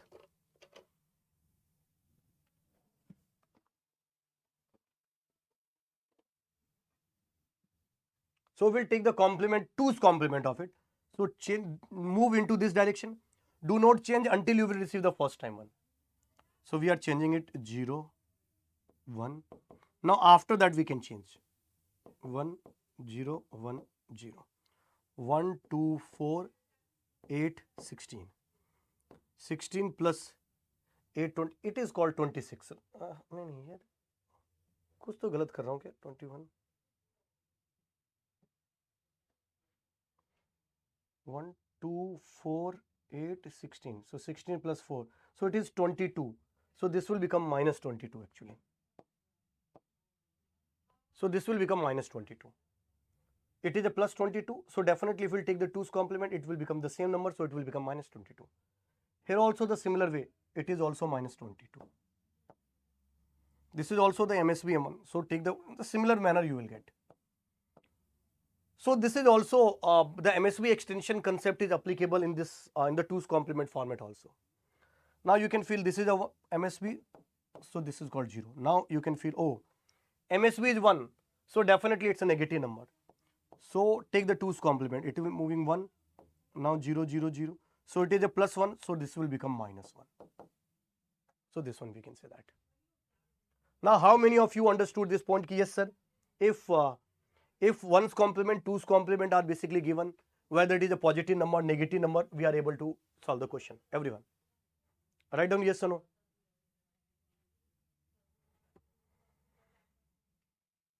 If you have understood this point, everyone try to understand. So what actually I have given the question, if we'll take the P and if we'll take the 1's complement, whatever the value, you have to use the negative sign, right? So it will become minus P in 1's complement, in 1's complement. As an operator, if you use whatever the number is there, if you take the complement, negative sign you can use. If P is there, so we can say that this is a minus P. If you take the 2's complement, then it will become minus P in 2's complement format. In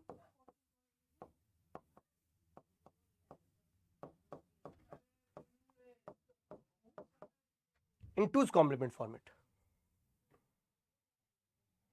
Slider कहाँ गया?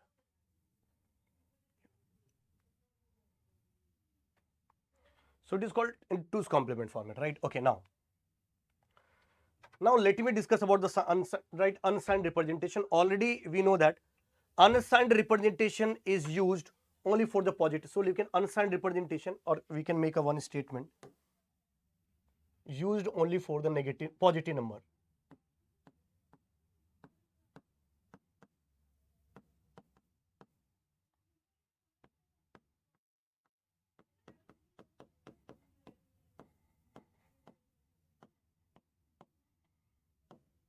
Used only for the positive number.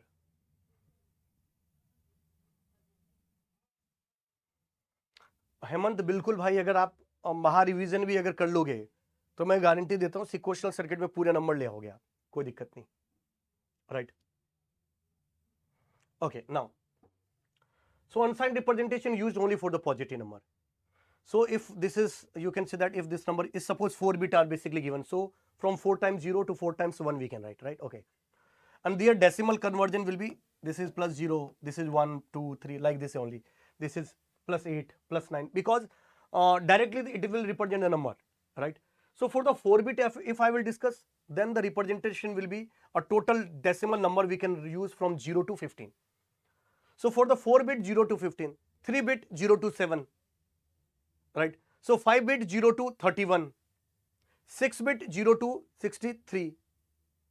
So we can say that, my dear friend, n bit is there. So 0 to 2 raised to power n.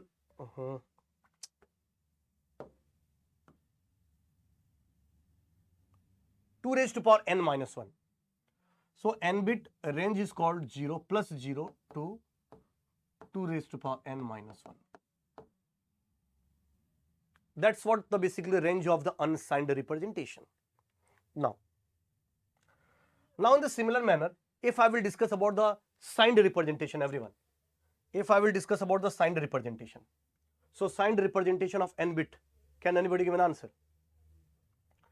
In signed bit, suppose 4 bit are basically there, 4 times 0 to 4 times 1 we are writing, and I'm asking what should be the decimal equivalent of it. So we can observe, okay, MSB is 0, because the digit magnitude will be represented by this digit only. The MSB will represent whether that number is positive or negative.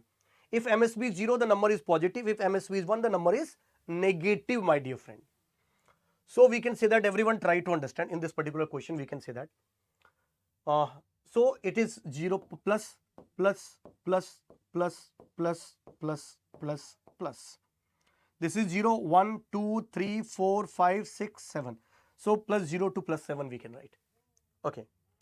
Now if you want to represent into the decimal, everyone, if signed is there. Now if you will focus on the 1. So this is a negative number, we can say that. And this will represent the number. So minus 0, minus 1, minus 2, minus 3, minus 4, minus 5, minus 6, minus 7. So we can write from minus 0 to minus 7. So in the decimal representation, if you want to discuss for the 4 bit, minus 7 to plus 7, it means minus 2 raised to power 4 minus 1. That will become 2 raised to power 3. So it will become 7. Minus 1 we have to do. 2 plus 2 raised to power 4 minus 1 minus 1. So in the 4 bit we can write like this. So for the n bit we can write like minus 2 raised to power n minus 1 to 2 raised to power n minus 1 minus 1. This is called 4th bit 7. This is called 7. So minus 7 to plus 7.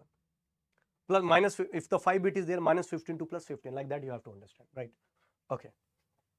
So range is very important, you can expect, right? Okay. Now in the ones complement, if I will discuss, everyone.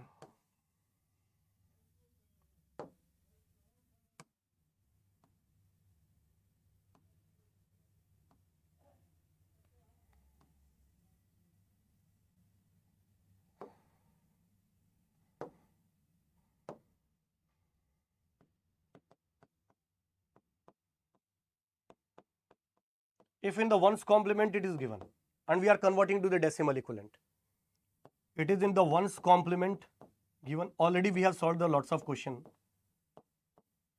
We know that if MSB is 0 in this side, directly we can say that this is a positive number. If MSB is 1, so it is a negative number. So if it is a negative number, we can take the complement 1, 1, 1, 0. This is a plus 7, so this will represent minus 7. Like that you have to solve. So this is also from minus 7 to plus 7 we can use. So range is in the ones complement also, the range will be the similar like the signed representation range, from minus 2 raised to power n minus 1 to 2 raised to power n minus 1 minus 1. That's what we can say that for the ones complement format also the range is same. Now in the twos complement format, if you want to write,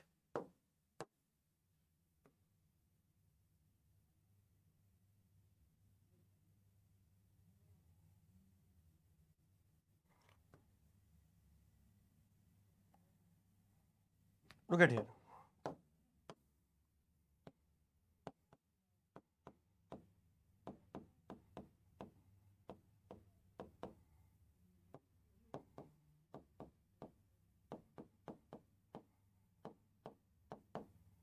In the twos complement format, if you want to write, if the number is suppose 4 bit we are talking about, right? So from 4 times 0 to 4 times 1 we can write, right?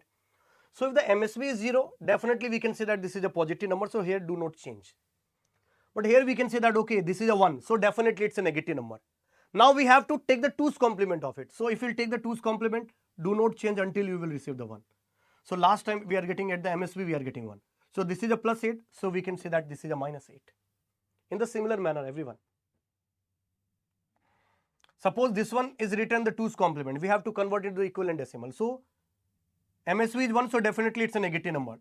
Move into this direction. Do not change until you will receive the first time 1. So here we are getting 1. Now change the value 1 and 0. So it is a plus 6, so definitely it's a minus 6. In the similar manner you can write. So now you can feel the range is in the negative side, one more value is there. That is from minus 8 to plus 7 in the decimal we can write. So in the negative side, whatever this minus 1, one value is greater. So you can remove this minus 1 only. Right. So we have removed this minus 1. So minus 2 raised to power n minus 1 is there. In the positive up to 7 is there. So that's why the minus sign we have to write here. Understood everyone? Write down yes or no. Everyone please respond up to this portion. Everything is cleared.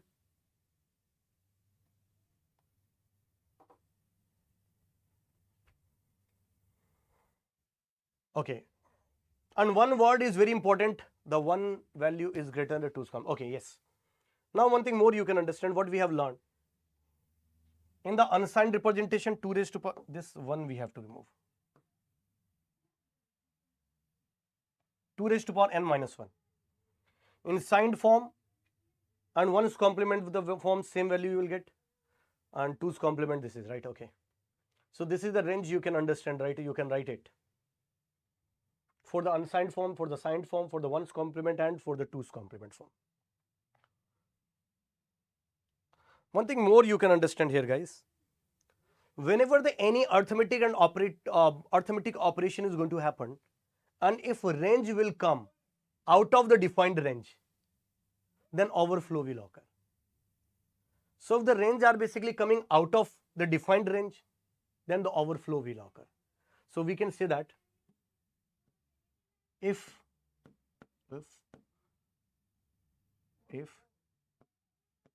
any number is coming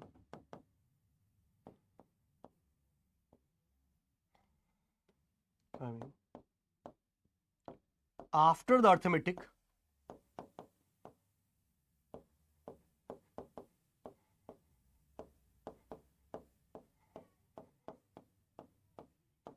if any number is coming after the arithmetic operations out of the range, out of defined range,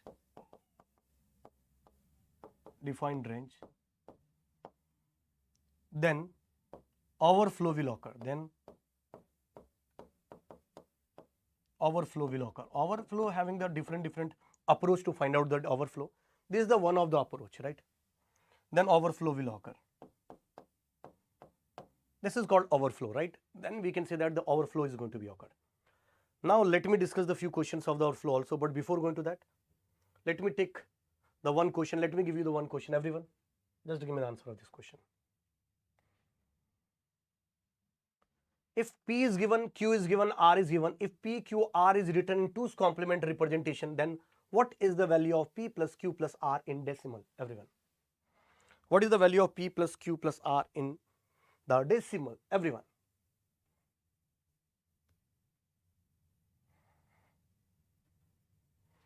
Look at here.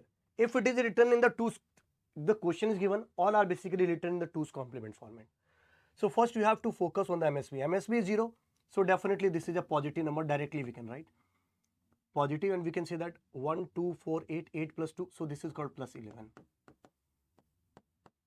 This is written negative, so definitely it's a negative number. So we can complement it 0, 1, and then we have to complement 0, 1, 0. So this is 10. So this is a minus 10 actually. This is a 7. So this is called plus 7. If it is written in the 2's complement format. Now you have to find out P plus Q plus R into the decimal. P plus Q plus R into the decimal. So 11 plus minus 10 plus 7. So 18 minus 10. So this is called 8 into decimal is the answer of this question. 28? 8. Yes. 8 is the answer of this particular question. All right. Hope you guys understood. Now, if you have understood this point, everyone, now let me discuss about the complement system first, and then some arithmetic operations also we are going to discuss. First, if I will discuss about the complement form, everyone try to understand. Generally, generally we are going to deal with the binary number system, right? Decimal number system, hexadecimal number system, octal number system, base 8. Base 8, that is octal number system, right? So generally these 4 number system which we are going to deal very much in the digital electronics or digital logic, right? Okay, now, okay, Shivam वही तो चल रहा है बेटा, number system से शुरू हुआ है देखो. Now everyone try to understand, it is a base 2. So everyone, if it is a base 2, we can say that this is a binary number system, this is a base 8, decimal, hexadecimal. So now, if there are two type of, if any number system having the base R, then R is basically split into the two part, two number systems, two complement form is there. One is called R minus 1's complement and the second one is called R's complement. Now we have a two different approach. Directly we can find out the R minus 1's complement, then we can convert into the R's complement also. And one approach is also directly we can find out the R's complement, and from the R's complement we can find out the R minus 1's complement. Both you can do. Only the difference is called, if you have calculated the R minus 1's complement and if you want to go into the R's complement, then add 1. So first find the R minus 1's complement and then add 1, so it will become the R's complement. And if you have calculated the R's complement, then subtract 1 so that you will get the R minus 1's complement. That's the meaning of this. यहीं पे होगा, यहीं पे, right? Okay. So R minus 1's complement, if you discuss, everyone, base 2 is there. So we can say that if base is 2, R is 2, so 2 minus 1, it will become 1's complement and 2's complement. That's why I have discussed earlier also, कि whenever the binary number system is there, only two type of complement we are going to discuss. The one is called 1's complement, second one is called 2's complement. Suppose we are talking about the base 8 number system, that is called octal. So 8 minus 1, in which those number systems, 7's complement, the 8's complements are the number which we are going to do. Suppose the decimal number system is there, that is called base 10. So in the decimal number system, 9's complement and 10's complement, R minus 1. So 10 minus 1, so it will become 9's complement or 10's complement are basically there, right? Now we can say that hexadecimal is there, so we can say that R minus 1, so R is called 10. So 10 minus 1, 15. 15's complement generally used as a F's complement. So we can write F's complement and 16's complement. These two complements we are going to discuss, right? Right, okay. Okay, now, so everyone try to understand. So we can say that base 2, base 8, decimal, hexadecimal, these are the basically the things we can understand. Now everyone try to understand. If you have understood this point, everyone. Right, R's complement, 2's complement, 8's complement, 10's and F's complement. Okay. Now one by one we are going to discuss about.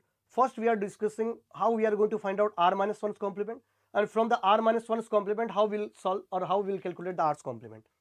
After the some part 5 or 10 minutes, we are going to discuss how directly we'll take the R's complement, and from R's complement how we are going to convert the R minus 1's complement, right? So everyone, first suppose if we are talking about the 1's complement, and we are talking about into the binary number system. So in the binary number system, suppose if I am asking the question 10110, and what should be the 1's complement of this? Suppose I am asking 10110, and I am asking find the 1's complement of this. You have to find out the 1's complement of this. So everyone try to understand how we are going to do it. Earlier I have given the idea directly to convert the 0 into 1 and 1 into 0. That's the meaning of this. But actual approach is, if this is a 1, 2, 3, 4, 5, 5-bit number is there. So in the binary number system, what should be the maximum number we can write from the 5 bits? From 5 bits, the maximum number is called 11111. If you want to represent this number in the 5 bit, we can say that maximum of 2 raised to power 5 minus 1. That's the meaning of this, right? Okay. Subtract this number from here. So if you subtract this number, it will become 1, right? 1 minus 0, so 1, 1 minus 1, 0, 1 minus 1, 0, 1 minus 0, 1, 1 minus 1, 0. So this one, the number you are getting. Now everyone try to understand. So 1's complement, 1's complement of this number is called like this. Now if you want to discuss about in the decimal, it is just a number written. It is not written the 1's complement. This is a decimal. So decimal is called nothing, it is just a 22. If you want to represent 1, 2, 4, 8, 16. What actually I'm asking everyone, try to understand.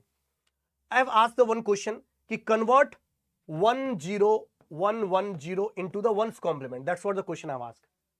I've never told you that this number is written in the ones complement. No, I'm asking convert into the ones complement form. So directly the operator, as an operator we are using the ones complement. So directly 1 will become 0, 0 will become 1. Like this you have to do.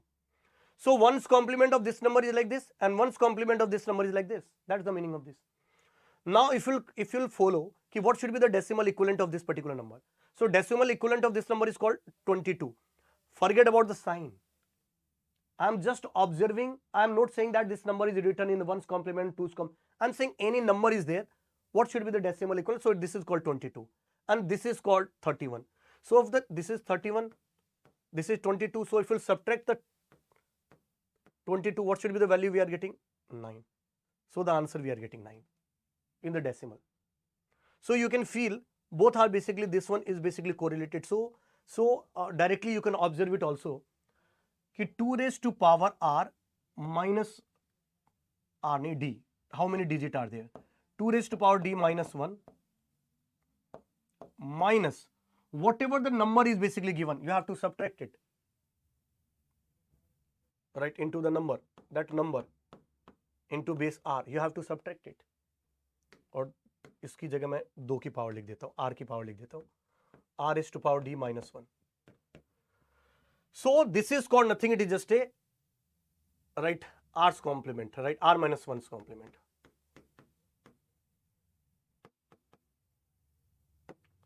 This one value, r raised to power d. D means what? How many digit is there? 5 digit. So r raised to power d minus. One thing more you can understand. If you want to subtraction is happened, then both must be into the same base. Must be into the same base. So if it is into the r, we have to find this is also must be into the r base. Then only the subtraction is going to happen. हाँ कर सकते हो, ये तो short trick है. पर आपको question किस में पूछा गया निशु, ये इसके ऊपर डिपेंड करता है. आपको क्वेश्चन वंस कॉम्प्लीमेंट में निकालने के लिए बोला गया है कि आपको कोई डेसिमल में निकालने के लिए, या फिर बाइनरी में बोला गया है कि वंस कॉम्प्लीमेंट, इसके ऊपर डिपेंड करता है. Look at here everyone. Suppose I am giving you the question, what is the ones complement of this number? So this is as a operator they are talking. Do not focus कि okay MSB में 1 दिया हुआ है, MSB में 0 दिया हो. No. MSB of the 1 and 0 you have to focus whenever you want to convert into the corresponding decimal. If they will ask, okay, this number is written in ones complement, what should be the decimal equivalent? Then only you have to focus on the MSB, whether MSB is 0 or 1. At this particular moment, they are basically considering like you have to direct conversion of the ones complement they are talking. So you can do it like 1, 0, 1, 1, 0, 1 is there. So what should be the maximum? How many digits? 1, 2, 3, 4, 5, 6. 6 is there. So we can take 1, 2, 3, 4, 5, 6 maximum number. Subtract it. So 0, 1, 0, 0, 1, 0. This is the ones complement of this. Directly we are getting the answer. Into the decimal format if you want to write, everyone. From the other way if you want to solve it, sir, here the base is called 2, r is called 2, digit is called how many? 1, 2, 3, 4, 5, 6. So digit called 6. So we can say that r is to power d minus 1 minus 1, 0, 1, 1, 0, 1 in base 2. So this one also you have to write into the base 2 actually. This one also you have to convert into the base 2, and then it, because the subtraction is happened into the same base is going to happen, right?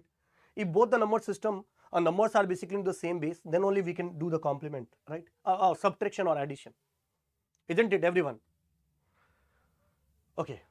Now if you have understood this point, let's move into the next, right? Okay. Now how we are going to find out the 2's complement of this? Yes, correct, Nishu. Now, how we are going to find out the 2's complement of this? So, 2's complement, if you want to find out, means we are talking about the r's complement from the r minus 1's complement. So, we have to take the 1's complement, then add 1 into the LSB. Suppose we are taking ki 1, 0, 1, 1, 0, 1. What is the 2's complement of this number? So, we can say that if you want to find out the 2's complement, first we have to take the 1's complement. 1, 2, 3, 4, 5, 6. 1, 0, 1, 1. बहुत ही easy topic है, जबरदस्ती मैं इसको और explain करने के लिए थोड़ा डिटेल में चला गया. Otherwise it's very easy topic, not that much of detail, right? 1 minus 1, 0. 1 0 0 1 0. This is a ones complement of this. Now if you want to find out the 2's complement, take 1. So it will become 1 1 0 0 1 0. This is like this. Very simple. So this is a 2's complement.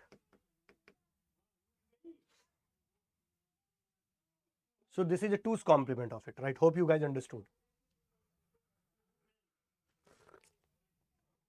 Now if you have understood how we are going to do it, what should be the meaning of this 2's complement, right, everyone? Now suppose in the base 10 number system is there. Just give me 1 minute, guys.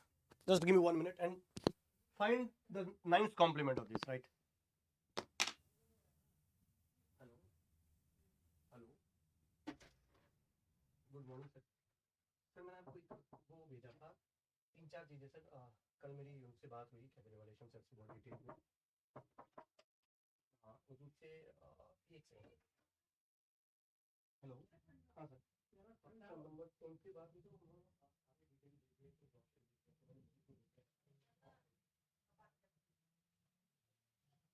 हाँ तो थोड़ा सा मेरे case का मेरे को उस पर बैठा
Okay.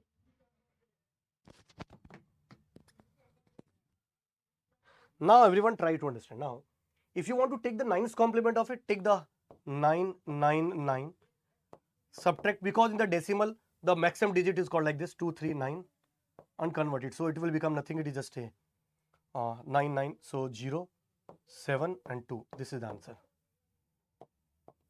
9's complement of this. 10's complement if they are talking about, then answer will become 271 in the 10's complement.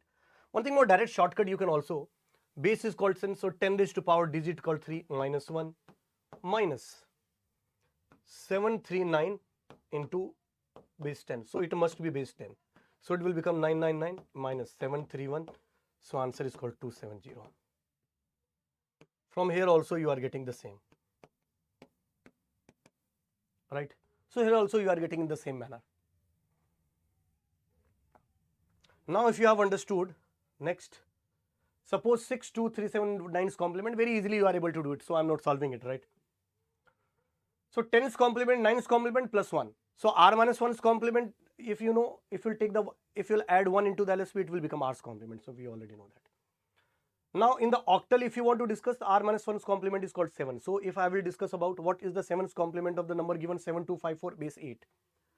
So 7254 base 8 is there. So in the octal number system, what should be the maximum number of 1, 2, 3, 4 number digit is there? 7777. So we have to subtract this 7254 from this. If you want to find out the 7's complement, so it will become 3250. This is into the base 8 is the answer.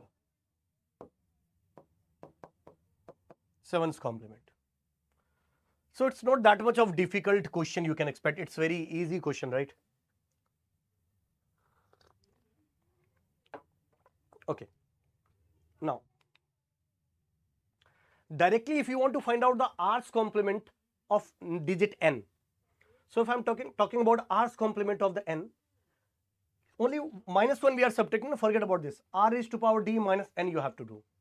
And most important thing is, if you want to find out in the base r, the both must be into the base r.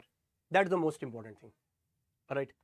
Suppose if I'm asking the question 731 in the base 10, what is the 10's complement of this? So you have to understand 739 10's complement. So what should be the r is called 10. What should be the d? How many digits are basically there? So 1, 2, 3, 3 minus. What should be the, you can say that the number is there, already direct number is given into the decimal 731. 739. And this is also into the 10, we can say that. So it will become 1000 minus 739. Now everyone try to understand how we are going to do the subtraction 1000 739. Subtraction if you'll do, everyone try to understand. Now अब मुझे subtraction भी सिखाना पड़ेगा, ध्यान से समझिएगा. Because this subtraction is applicable into the everywhere. Some of the people can think, okay, base is changed, the subtraction rule is going to be changed.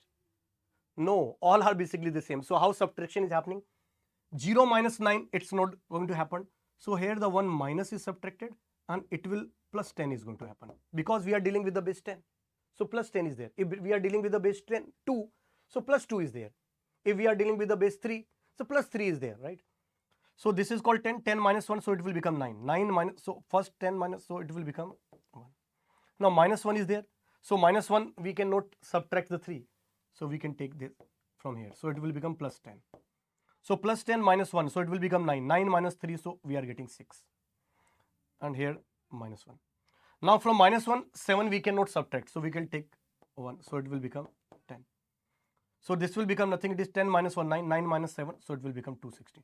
So answer is called 261. So 261. It's a very simple. Now suppose if I'm asking the one question, A, B, 2 base 16, find the 16's complement of it. So 16 complement if you want to discuss, so we can say that everyone, A, B, 2 base 16's 16's complement. So base is called what? Base is called what? 16. So we can say that base is called 16. How many digit is there? 1, 2, 3. So 16 raised to power 3 minus that number, right, into A, B, 2, this is 16. Whenever you write 16 raised to power 3, this is into the decimal, we can say that. 16 raised to power 3, if you will convert it to the decimal. But we have to write into the 16. So 16 raised to power 3 means 1 and 3 times 0. If you will write into the 16.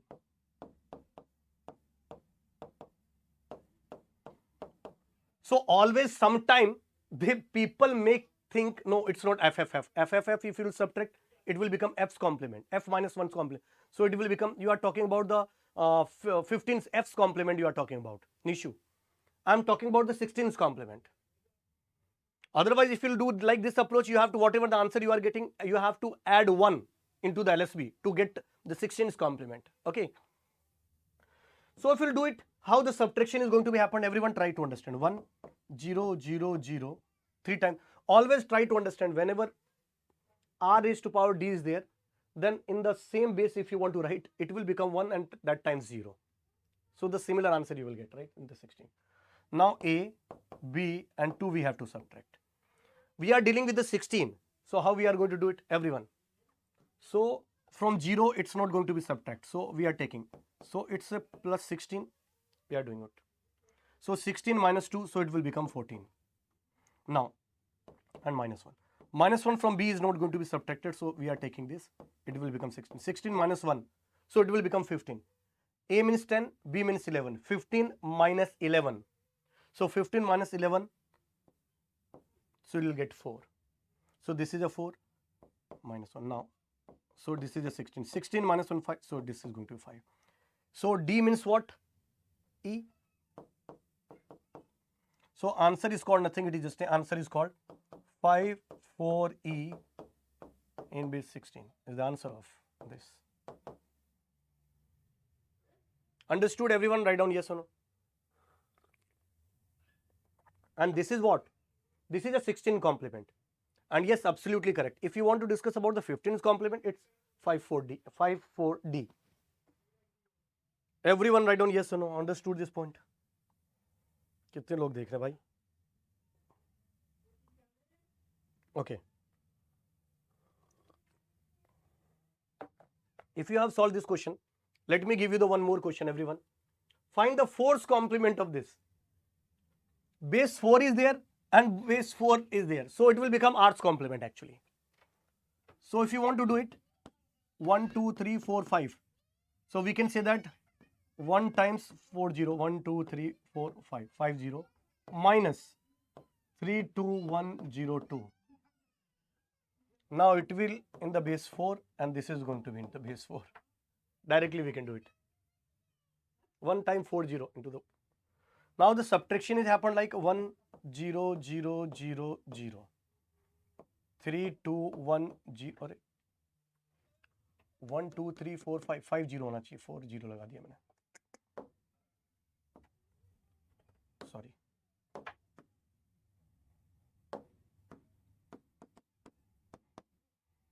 One, 2, 3, 4, 5 0. 3, 2, 1, 0, 2. Now how subtraction is happening? Look at here. 0 में से 2 नहीं होगा. So this is a base 4 we are dealing with. Those 4 we can say that. So 4.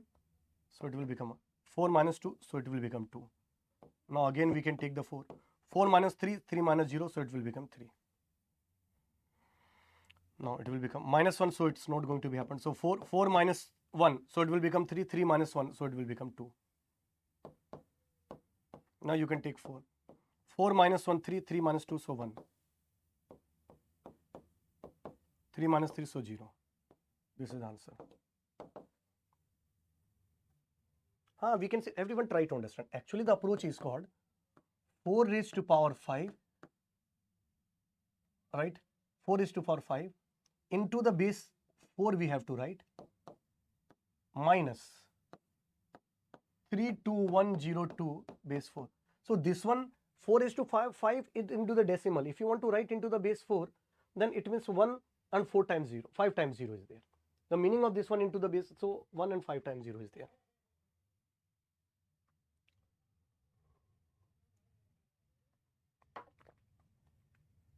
Hope you guys understood, right?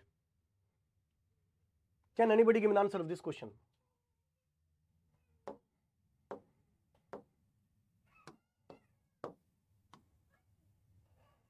Everyone just give me the answer of this question, everyone.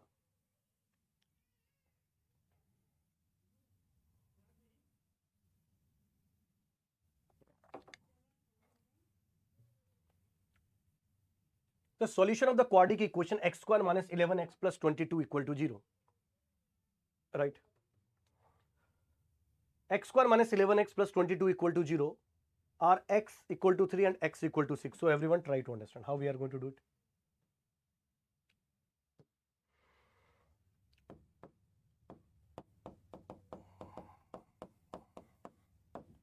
There is a several way, right, to solve this question.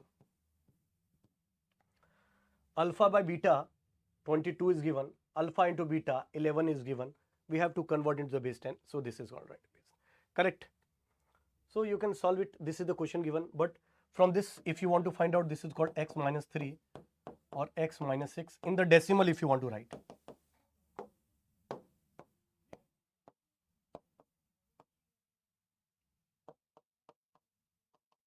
Zero. Now the question arises, if both are basically same, then the base must be the same. But here the 11 is there. So this one having the some different base.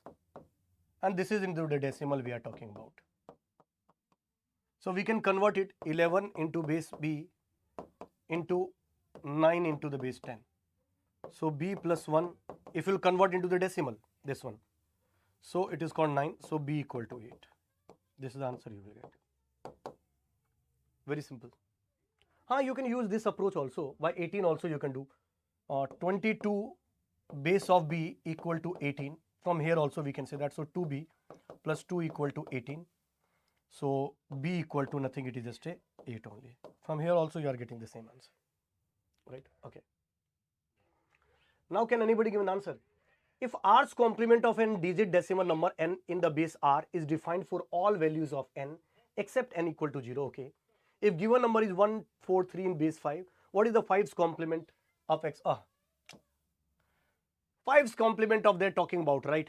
So 5 complement of this 5, if you want to talk about, it means we know that 1 time 1, 3 times 0 minus 1, 4, 3 in base 5. This one you have to do. That's the meaning of this. This is called 5 complement of this number, 1, 4, 3 base 5.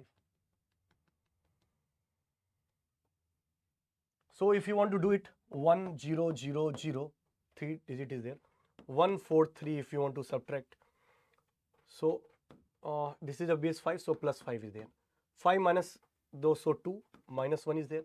Again you have to take plus 5. So 5 minus 1, 4, 4 minus 0. Again you have to take the plus 5 and minus 4 minus 1, so it will become 3. 302 is the answer of this question.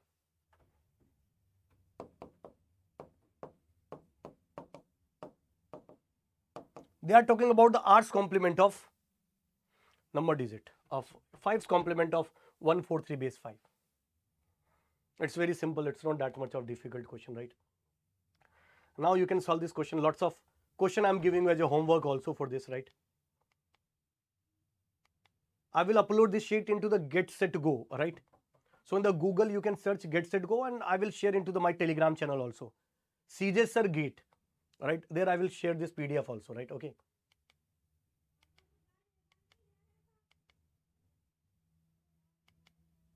Lots of questions are basically there. You can solve it. It's very simple.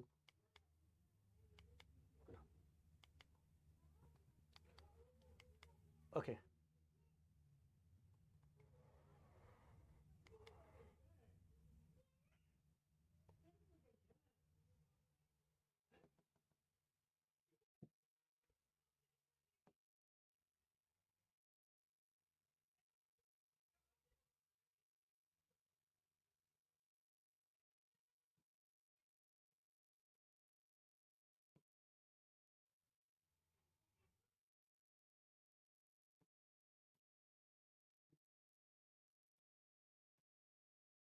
Okay, one thing more you can understand, everyone.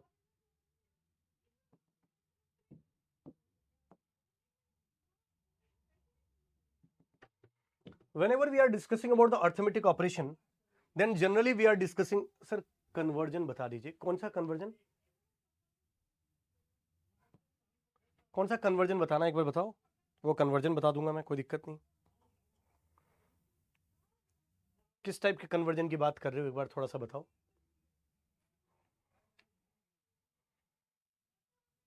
Okay, arithmetic operation की बात करूं तो एक तीसरा आपके पास एक और है, that is called signed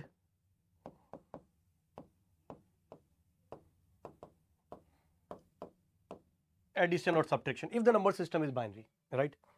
If the binary number system is there, then there are the three type of arithmetic operations are basically there: ones complement, twos complement, and signed addition or subtraction is going to be happen.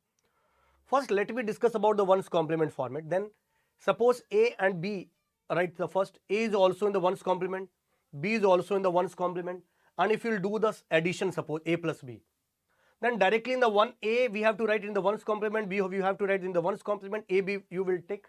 Then this result is also in the ones complement you will get. Now the number is positive. Now the number is positive or negative, it will depends upon the whether the number are basically the ones complement. So number is positive or negative, it will depends upon the value of A and B actually. Different next topic, sir, different number system convert. Already that Nishu you have joined late. I have already discussed about how the one x base is converted into the base y. The conversion पहले ही बता चुका हूँ. Okay. Now everyone try to understand. If A plus B, if you'll do, if A is positive, B is positive, then definitely we will get the result. Result you will get into the positive only. Alright. Okay. If A negative, B negative, result will get the negative only. Right. A positive, B negative. Here we can say that if A is greater than B, the result you will get into the positive form. If A is less than B, result you will get into the negative form. Now everyone try to understand. If we are doing, right, now if we'll perform the operation, and in this particular operation, if A having the 4-bit, B having the 4-bit, and result, suppose whatever we are getting, that required the more bits to represent it, then we can say that the overflow will occur. How we can say that? Suppose two positive number we are adding, and result you can observe that will come into the negative, right? So definitely we can say that the overflow is going to be occur, right? If two negative numbers are basically added, and result you are getting which is greater than that number, या फिर the sign bit is positive, then we can say that overflow is occurred, right? So if unusual things you can observe into the operations, so definitely the overflow is going to occur, right? Okay. Now everyone try to understand how. एक example से समझते हैं. A is also in the ones complement, B is also in the ones complement, and we are doing the operation of it. So by the we know that all this A and B all are basically happen into the ones complement is there, and A plus B if you do, then my dear friend we can say that this is a number. Directly we can also write 0 1 0 1 1 0 0 1 1 0 1 0. If you'll add it, it will become 0 0 0 0 0 and 1. Now you can observe this is positive, but here the observation you can feel it is a negative number if it is written in the ones complement. So definitely we can say that overflow is going to occur in this particular case. By the observation we can also say that 1 2 3 4 5 6, this is the 6 number are basically there. So by the 6 number, what should be the range in the ones complement format? Ones complement format, the range 2 raised to power 6 minus 1 2 plus 2 raised to power 6 minus 1. So we can say that plus 31 to minus 31 we can write. The maximum number should be like this. Here if you'll observe, this is called 1 2 4 8 16. 16 plus 4. 16 plus 4, that is called 20. 20 plus 2, so it will become plus 22. If it will become 16 plus 8, 24 plus 2, it will become plus 26. So if we'll add, it will become 46. So you can feel In the sixth digit, we cannot write the 46. So we cannot write the 46 into the sixth digit, right? Are you getting my point, everyone? So we are not getting, so definitely we can, because the 31 to minus 31 will get. And that's why we can say that this is the overflow condition occur. That's why we can say that the overflow condition is going to be occurred in this particular case. By the observation, you can feel this is 0. Okay. Because this is a positive result, it's 1's complement, and this is a 1, so definitely we can say that it is a negative number, right? Okay. Oh, sorry, 48, not 46, 48. 48 is there, right? Okay. Now, 1, 2, 4, 8, 16 and 32. Now, if you, even though if you'll observe it, okay, now. So, overflow condition. So, hope you guys understood what should be the meaning of overflow. If the range will come from 48 to this, then only we can say that the overflow is not going to occur, right? Okay. Now we can, how we are going to avoid the overflow? Can anybody give me an answer? How we can avoid the overflow? To extend the bit. If you extend the bit, the overflow is removed, right? नहीं, यहाँ से भी यार एक I think मैंने कुछ गलती करी है. Just give me 1 minute. 0 0 0 1 1 का 0 एक गया 1 1 1 का 0 एक गया 1 1 1 का 0 एक गया 1 1 1 1 this is a 1 और एक गया 1 और this is 1. हाँ, this is going to be happening, right? Okay. Now everyone, how we can say that the overflow is going to be occurred? If the number is positive and overflow occur, then sign extension we have to use. So if you use 1 bit as a 0, now it will become like this. So 1 2 4 8 16 32 32 plus 16 32 plus 16 is nothing, it is just a what? 32 plus 16 48. So now you will get the correct answer. So this 0 we have used, we can say that वही मैंने सोचा कुछ तो यहाँ पे गड़बड़ किया. So we can say that here this is not a, this is the overflow condition.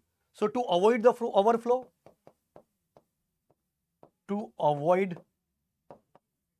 overflow, bit extension required. Bit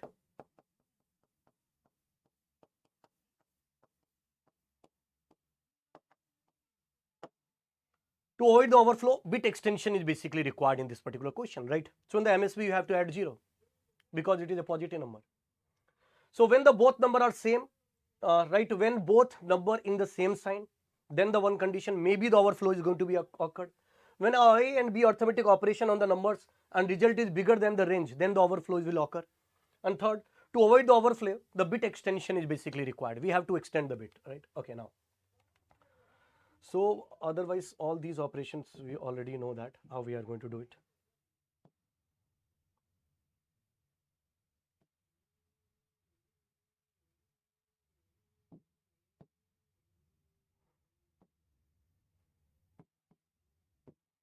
Look at here. Addition and subtraction operation, if you observe, everyone try to understand, few points you can understand. A and B, suppose in the 2's complement we are doing it. Same thing is applicable in the 1's complement, right? 1's complement वाला मैंने हटा दिया, but दोनों में difference क्या है वो मैं बता देता हूँ. In the 2's complement format, A and B must be in the 2's complement format. Okay.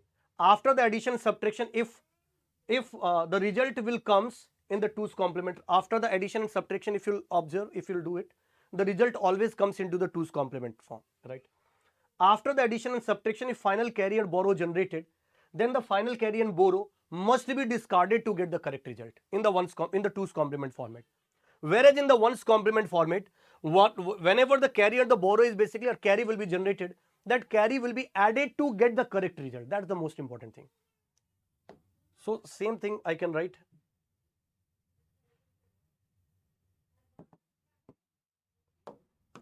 If I will discuss the same thing into the 1's complement format, 1's complement.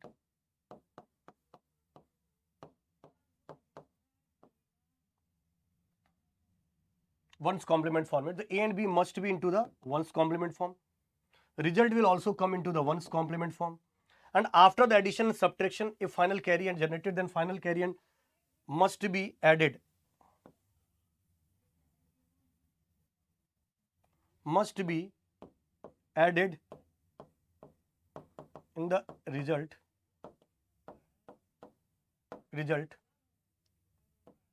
to get the correct result. So in the ones complement, whatever the boro will be or carry will be generated, that carry must be added to get the final result. That's the meaning of this, right? Sir, a minus b, so a and 2, yes, correct. Whenever if a subtraction is opened, it means there is the one sign. So if we do the complement, the sign is going to be changed, right? Let me take the one question so that you will understand it. एक question ले लेता हूँ.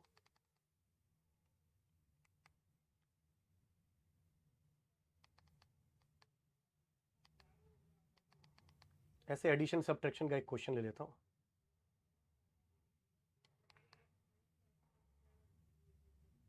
Suppose this is the question given, right, everyone?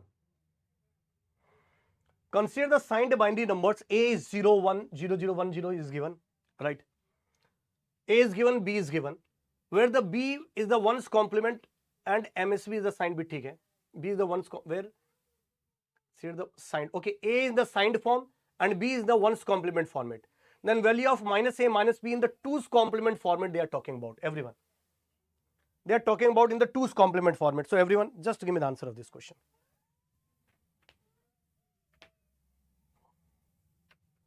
Now, first you have to understand A is given into the signed format.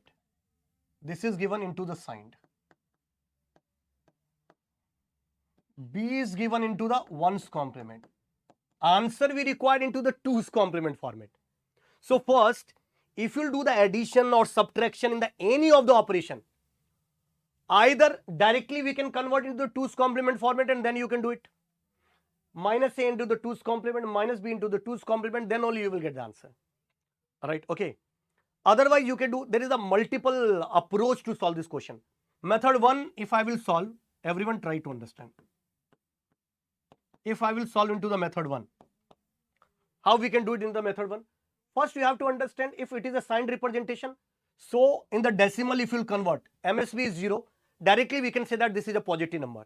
So if this is a positive number, so A is in the positive number, it is called, directly we can say that 1, 2, 4, 8, 16, 32, 64. So 64 plus 16. So 60, 70, 80, 80, 86. So A will become nothing, it is just a plus 86. It's very simple. A is called booth algorithm. मैं हमेशा एक चीज बताता हूँ भाई, मेरे लिए 15 minute का काम है बूथ एल्गोरिथम करवाना, right? It's very easy to discuss the Booth algorithm. This is just a multiplication algorithm only. Approach है एल्गोरिथम मल्टीप्लाई करने का. Last year they asked the question, just because this is out of syllabus, they have not mentioned it. Earlier it was mentioned into the combinational circuit, but in 2016 they have removed from the circuit, but still they ask the question. So ऐसा नहीं कि हर बार वो चीज पूछ लेगा. मेरे इतनी सारी चीजें हैं जो आने के लिए संभावना है, जिसके लिए मैं शॉर्ट बोल रहा हूं. नहीं आएगा वो नहीं आएगा, उस पर टेंशन लेने की जरूरत नहीं है, ठीक है? फिर भी मैं आप लोगों को करवा दूंगा, टेंशन मत लो. B if I will discuss in this question, sir, it is written the ones complement. So we are converting to the equivalent decimal. So convert 1, 1, 0, 0, 1, 0, 0, 0. 1, 2, 4, 8, 16. 16 plus 3. So 19. So it will become minus 19 actually. 1, 2, 4, 8, 16. 16 plus 3. Yes, minus 19. Now in the question they are talking about minus A, minus B, and they are talking about in the twos complement format, no issues. Minus A, minus B, so I can say that minus A is written like minus 86, minus B, minus 19. So it's called minus 86 plus 19. So minus 86 plus 19, what should be the value we are getting, everyone? 10 चला गया तो 76, 6 चला गया तो 70. अरे यार 7, right? Minus 67. So this will become minus 67, right? Hope you guys understood. Floating point भी कर, हाँ floating point अभी करवा दूंगा, कोई दिक्कत नहीं. Floating point if you required, I will cover it, don't worry. So this is a minus 67. Now we can say that this is a minus 67. How we can do it, everyone? minus 67, so we can convert into the equivalent decimal for minus 67. अब कैसे convert करोगे थोड़ा सा ध्यान से समझिएगा. Now minus 67 we have to write into the 2's complement. So first we have to write the plus 67. So we can say that this is 62, 0, 0, 0, 62, 32, 16, 8, 64, 8. This is called 67, 64 plus 3. 1, 2, 4, 8, 16. Oh, 1, 2, 4, 8, 16, 32. This is called 67. 60, we can say that plus 67. But this is a 67 into the, you can say that binary. So if you want to write into the 2's complement, move into this direction, do not change until you will receive the first time one. Now complement it. So this is called minus 67. This is in the answer. So in the binary we can say that 1, 0, 4 times 1, double 1, 0, 4 times 1, 0, 1, 1, 0, 1, 2, 3, 4, 4 times 1, 0, 1. B is the correct answer to this question. Right? It's minus 67 in 2's complement. This is a plus 67. So if we take the 2's complement of it, it will become minus 67. This is the one method by which you can solve this question. There is some second method also, right everyone, method 2, so that you can understand in very much of detail. Method 2 of this particular question, everyone try to understand. A is given like 0, 1, 0, 1, 0, 0, 1, 0, 1, 0, 1, 0, 1, 0, 1. कितनी बार 0, 1 है भाई? 1, 0. Right? Okay, A is given. So this is given on that, and now if you want to write the minus A, they are talking about the minus A minus B. So minus A if given, if suppose this is in the signed also the same, if it is given the signed form then also same. If it is given the 1's complement then also, and the binary also we can write the same value. Now if you want to write minus A into the 2's complement format, so take the plus, right, and then 2's complement. So this is a plus and 2's complement. So move into this direction, 0, 1, and now change it. This is called minus A. Now you have to find out minus B into the 2's complement. This is minus A in 2's complement.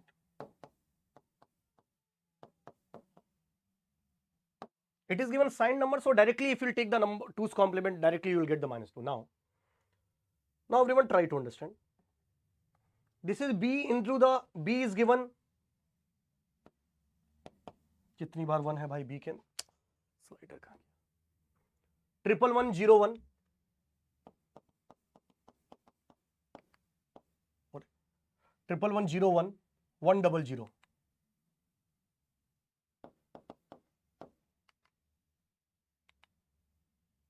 कुछ गलत हुआ है, 1 1 1 0 1 1.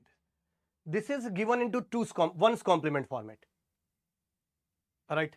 Now you have to find out into the 2's complement format. Alright. So everyone, whether it is a B, set this is called B only, and it is a 1's complement. So we can find the first 2's complement of this number. How we are going to find the 2's complement? If you'll add 1, 1 0 1 1 0 1 1 1. This is called B in 2's complement. It is given B in 2's complement, but in the question they talk about minus B is required. Then only the addition is required. So minus B in 2's complement means we have to take the 2's complement of this. So if we take the 2's complement, do not move, and now change it. So this will become minus B into 2's complement. So minus B in 2's complement, 0 0 0 1 0 0 1 1, and now add it. So answer, this is also 2's complement, this is also in the 2's complement. Let me write minus B in 2's complement. So answer also you are getting into the 2's complement only, right? So if you'll solve this question, everyone, 1 1 0 1 1 1 1, 1, 1, 1, 0 or 1. Same answer we are getting. Directly we are getting the same answer in 2's complement. Look at here, the B option is there. Understood everyone? Write down yes or no. So whether you can solve the method 2 or you can solve the method 1, it's your choice.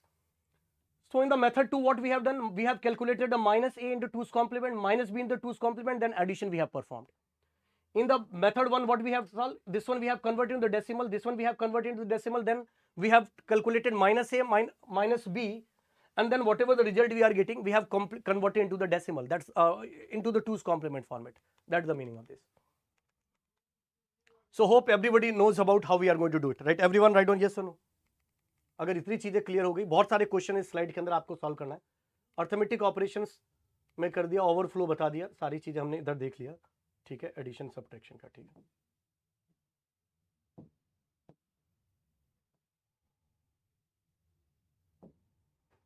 Overflow condition also you can understand here.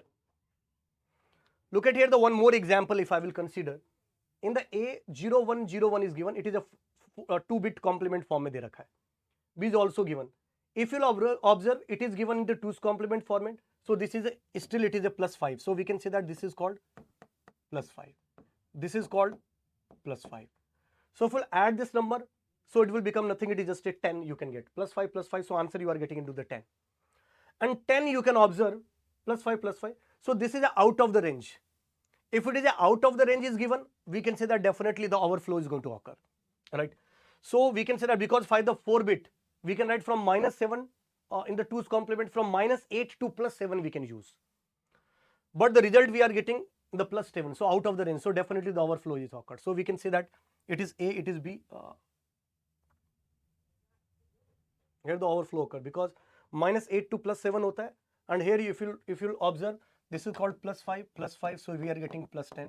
So overflow occur. Overflow occur. Now you can observe there is a one more example. If A is given and B is given, if you will add it, plus 5, इसको 0 1 1 कर लूँ क्या?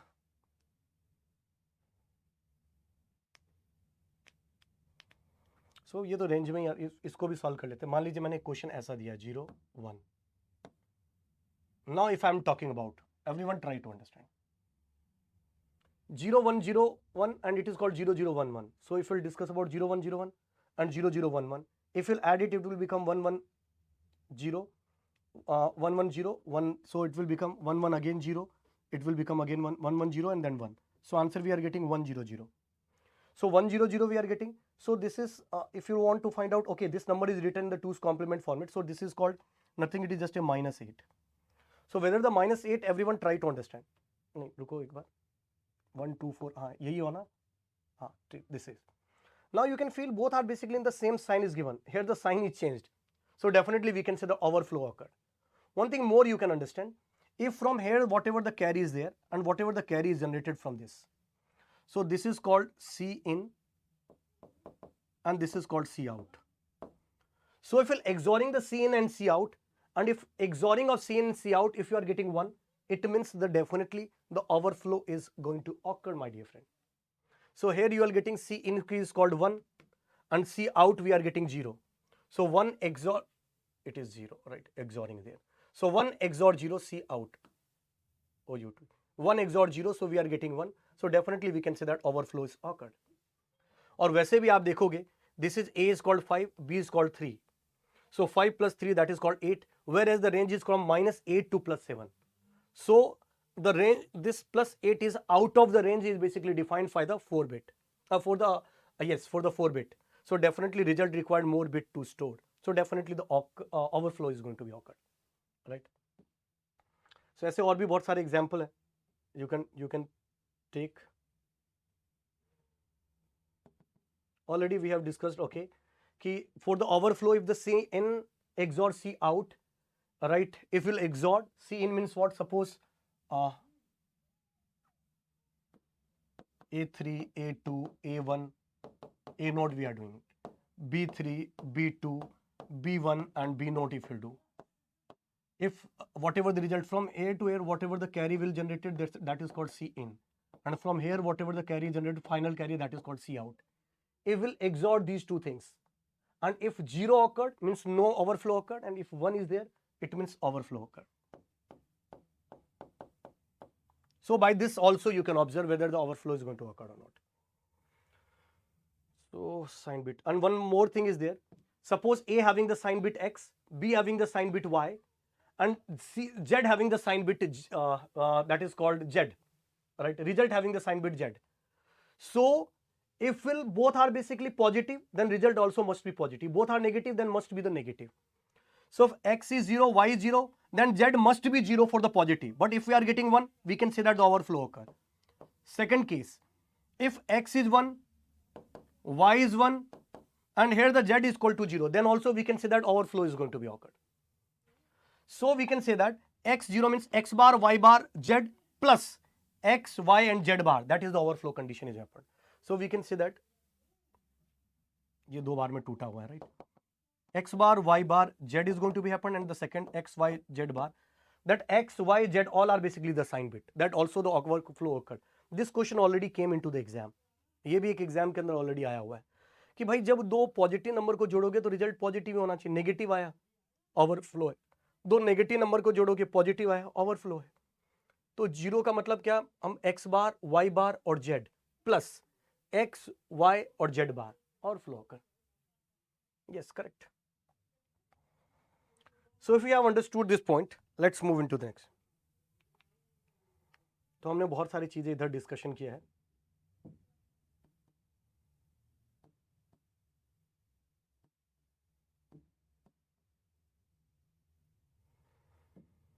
Now floating point representation is there, IEEE, but इसको मैं थोड़ा सा बाद में लूंगा फ्लोटिंग पॉइंट रिप्रेजेंटेशन को, क्योंकि ये CO में भी कवर हो जाएगा. Right, let me discuss the next point that is called, right, यहां तक अगर क्लियर है तो let me discuss about the next point and that is called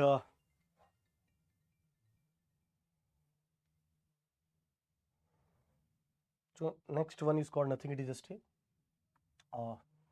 logic gate. Let's move into next sequential circuit we are going to cover tomorrow, right? So let me discuss about the next one that is called logic gate.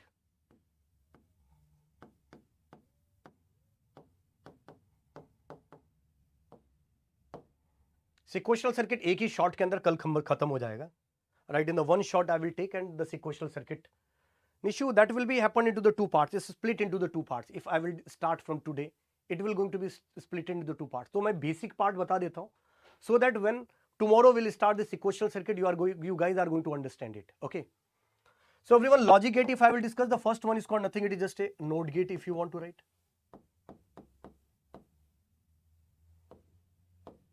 क्योंकि जिनको channel पे कुछ नहीं पता उनको भी थोड़ा सा आइडिया आना चाहिए. Issue, otherwise we can start it also, right? Okay.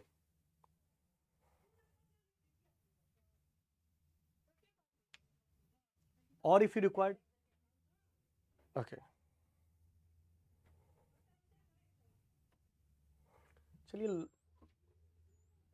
चलिए शुरू ही कर देते हैं, सिक्वेंशनली शुरू करते हैं first.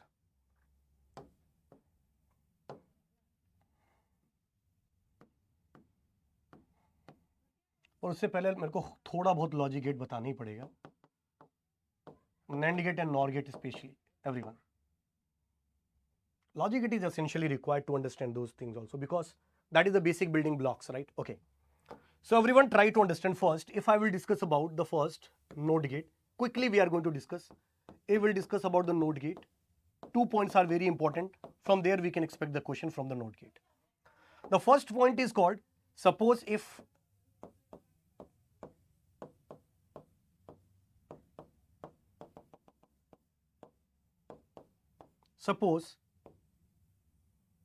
in this type of question is there, and this is called 1, this is called 2, this is called 3, and this is called n. Suppose n number of n is called nothing, it is just a sequential circuit start कर रहा हूँ बस 10 minute के अंदर, right? Okay. So if this is given, so we can say that if n is called even, it means when even number of node gate are basically in the loop. Whenever the even number of node gate are basically loop, then we can say that this is called basic memory element.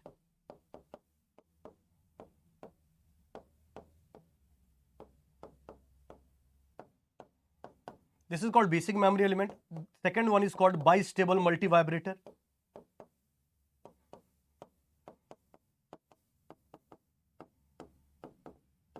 This is called bistable multivibrator. And third one is called a signal which is generated by this particular circuit having the frequency 0.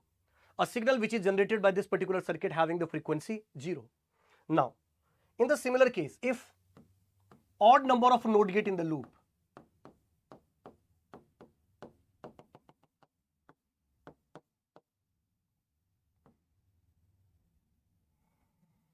if odd number of node gate, suppose this is 1, this is 2, this is 3, and this is called n, and suppose I am using the n is called nothing, it is just a odd. So if odd number of node gate are basically in the loop, we can say that, everyone try to understand, the circuit is called a stable multivibrator.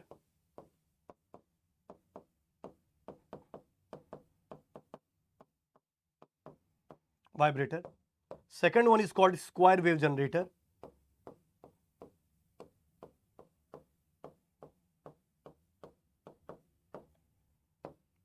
Third one is called clock generator. Fourth one is called free running circuit.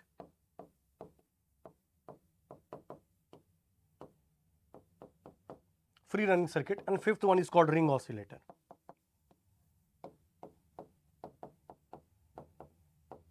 Ring oscillator. Now we can say that, everyone try to understand, here we can say that, one thing more. A signal which is generated by this circuit, if you want to find out the frequency, that is called 1 upon 2 into sum of delay of all the node gate in the loop. Sum of delay of all the node gates in the loop.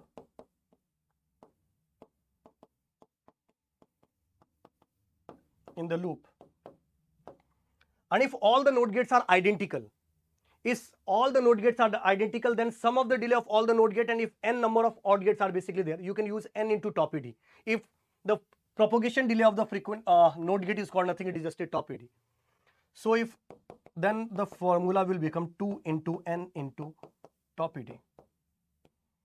जब सारे node gate identical होते हैं तो सम को ही हम क्या लिख देते हैं, अगर मान लीजिए 5 है, if 5 node gate are basically there, so you can use tau p d plus tau p d plus tau p d plus tau p d 5 times, or 5 into tau p d, both are basically the same. So if the node gates are basically identical, then we can say that n into tau p d we can use. Here the tau p d is called the delay of the node gate. Delay of node gate. Right? Delay of node gate. Now everyone try to understand. Next, if I will discuss about AND gate, OR gate, you already know that, aware about the AND gate, OR gate. NAND gate, if I will discuss,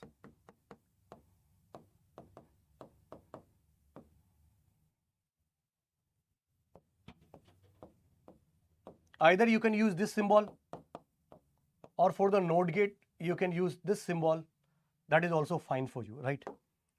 Because if you apply the A and this is called B, so here you are getting A dot B ka bar, and by the De Morgan's law we can break it, so it will become A bar ORing B bar.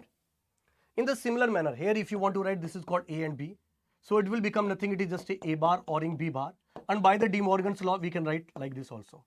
So if you use this type of symbol for the NAND gate, it's fine. If you use this type of symbol for the NAND gate, it's also fine. So this is also called bubbled, or bubbled OR itself is called nothing, it is just a NAND gate. Bubbled OR itself is called nothing, it is just a NAND gate. NAND gate, if you want to discuss about the truth table of the NAND gate, truth table is called nothing, it is just a relation between inputs and outputs.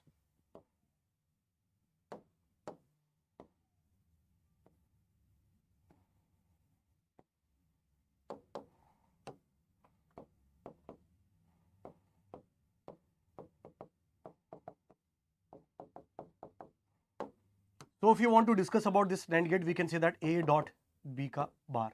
So we can say that in the NAND is just a reverse of the AND gate. Whenever the any input is low, the output is going to be high.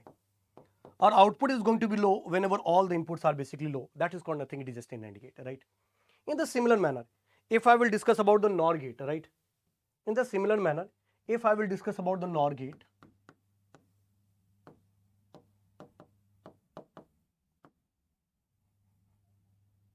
NOR gate we can use the symbol like OR and bubbled, or we can use NOR gate we can also use like bubbled AND gate. Both are basically same. We can say that it is called A, this is called, so it will become A or B ka whole bar. By the De Morgan's law, we can break it. So it will become A bar dot B bar. This is called A, this is called B, so it will become A bar, B bar. So it will become A bar dot B bar. And by the De Morgan's law, we can write A or B ka whole bar. Right, okay. Now one thing more you can understand. So this one we can say that either we can use the word bubbled AND gate, bubbled AND, or you can use word NOR gate, both are basically same. So either we can use bubbled AND gate or we can use the NOR gate, both are basically same, does not make any difference. Right, okay. Now everyone, we will move into the next, that is just after that. Truth table, if I will discuss about the NOR gate, it is just a reverse of the OR gate. In the OR gate, whenever the any input is high, the output is going to be high. This is just a reverse. So whenever the any input is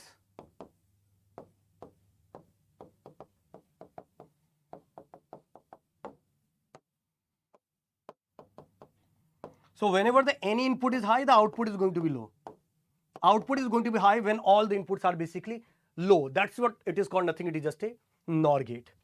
Now everyone try to understand. NAND and NOR both followed. Always try to understand. NAND and NOR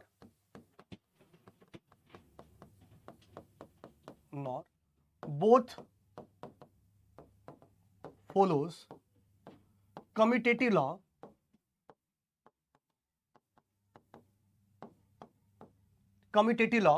but does not follow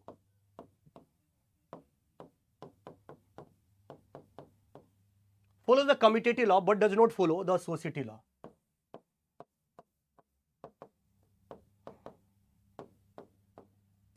Follows the commutative law but does not follow the associative law, right?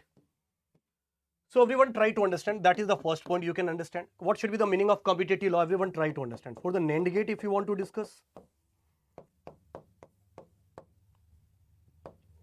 A dot B ka bar is always equal to B dot A ka bar. That is called commutative. And for the associative, if you want to discuss A dot B, first we are associating and then with the C we are associating. It never equal to. Ki first we will associate B and C and then we will associate the A. Both are not going to be equal. And that's why we can say that NAND follow the commutative law but does not follow the associative law. Similar it is going to be happen for the NOR gate also. Similar it is going to be happen for the NOR gate also. NOR gate follows the commutative law, means A ORing B ka bar is always equal to B ORing A ka bar. But if we will discuss about the associative law, first if I will associate A, B, B, and then whatever the result we are getting, we are associating with the C. Both are not equal. If first we will associate B and C, and then we are associating with the A, both are not going to be equal. So we can say that it will follow the commutative law but does not follow the associative law. NAND and NOR both are called universal logic also. NAND means A dot B ka bar and A ORing B ka bar. This is called nothing, it is just a universal law. Universal logic. Either you can use the word universal logic or we can use the word functionally complete. Both are basically same.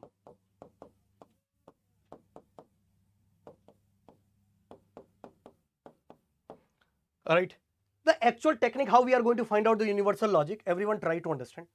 Any logical expressions are there, any expression or any functions are basically there. If any function you can convert into the A dot B ka bar or A ORing B ka bar in the any of the things. If you will convert that expression to this, then that expression also will become nothing, or that function also will become nothing, it is just a universal. Already I have proven so many times. A dot B ka bar is universal. A ORing B ka bar is also called universal. Third, A bar dot B is also universal. A dot B bar is also universal. A bar ORing B is also universal. A ORing B bar is also universal. Right? Okay. One thing, multiplexer mux is also called universal. Decoder with the OR logic. Decoder combined with the OR logic are also called universal, right? These all are basically called universal logic, right?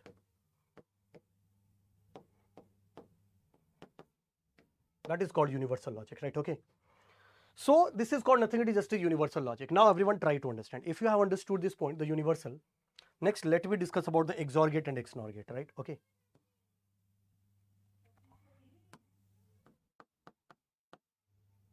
Quickly. One thing more, functionally complete, if the time we are going to revise only, right? Already I have discussed into the some other channel also lots of time what should be the meaning of functionally complete. If any functions, any expression will follow the 5 condition, that is called first, that not preserve the 0, that must not preserve the 1, that not be monotonous, that must not be linear, and the fifth one is called not be the dual, self dual expression. Then only that will follow, that is called functionally complete, right? Only I have discussed this so many times. Okay, now XOR gate and XNOR gate. First let me discuss about the XOR gate.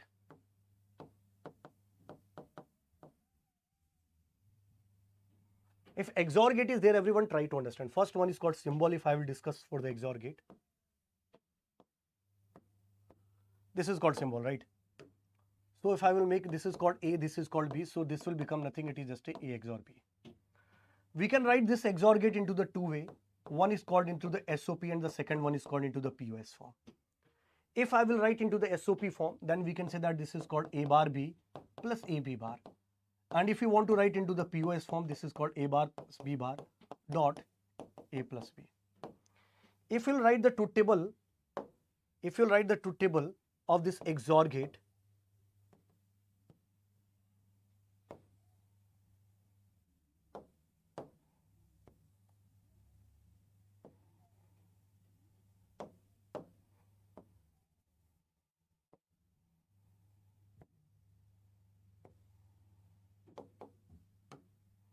this is called A, this is called B, this is 0 0, 0 1, 1 0 and 1 1.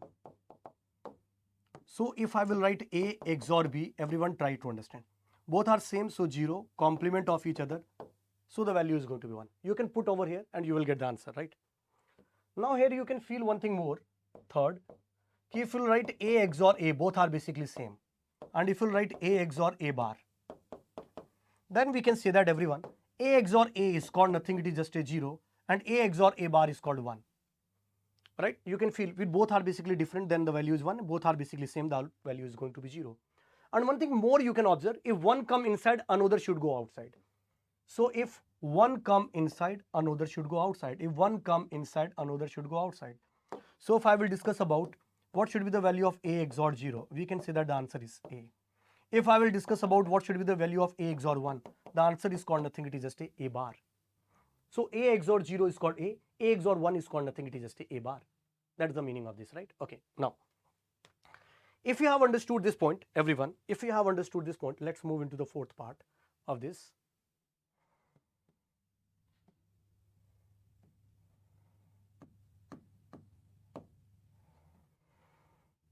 Fourth part. If you will discuss about the fourth part, everyone try to understand how we are going to do it. Okay. So, in this case, we can see that if I will write A XOR A XOR A, n number of times if you will perform the XORing, then answer will be either you will get 0 or you will get A. For even number of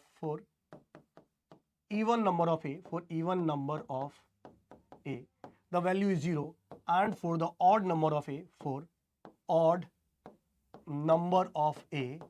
the value is going to be A. For even number of A, the value is 0. For the odd number of A, the value is A. Fifth point, if I will discuss, right, for this particular case, everyone,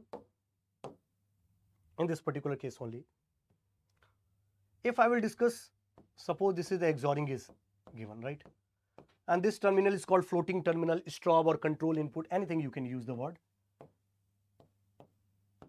right, this is called like this. So in the floating terminal, stop or control input, I am applying here 0 and it is called 1. Now everyone try to understand. If we will apply the A, so it will become A XOR 0, so we are getting A. If we will apply the A, so it will become A XOR 1, so it will become nothing, it is just A bar. So we will apply the A, we are getting the same value. If we are getting the A, we are getting the complement value. So both are basically enabled, we are getting the output, that is the corresponding to the input. But this is called buffer, like whatever input we can apply, the same thing you will get into the output. So it is working like a buffer. And if you'll apply the A, the complement value you will get. So it is working like an inverter. So it is working like an inverter, right? Okay.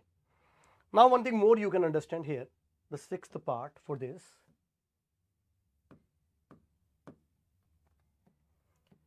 If I will discuss about the XOR gate, will also follow the commutative law. A XOR B is always equal to B XOR A.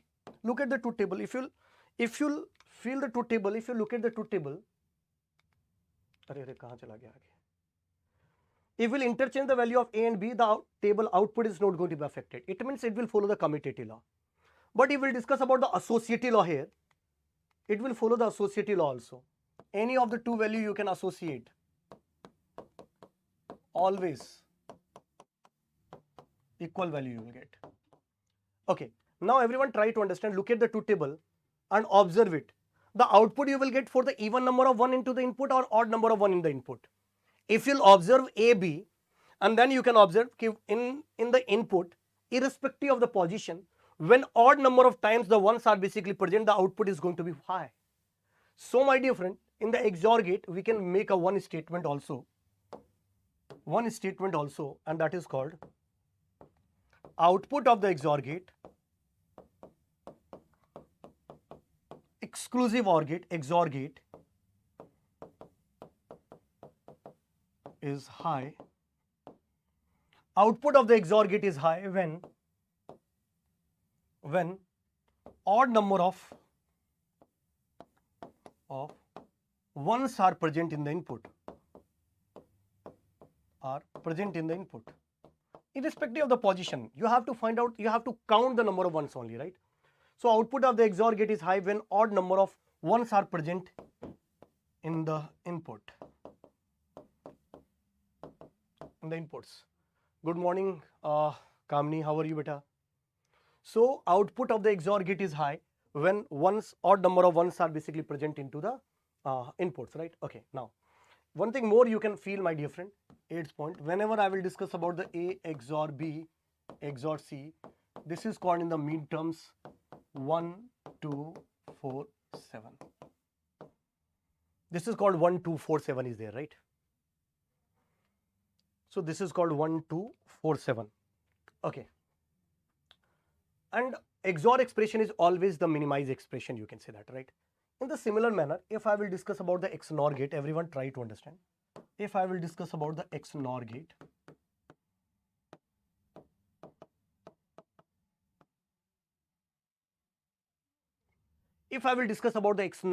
very easily we can understand in the XNOR gate.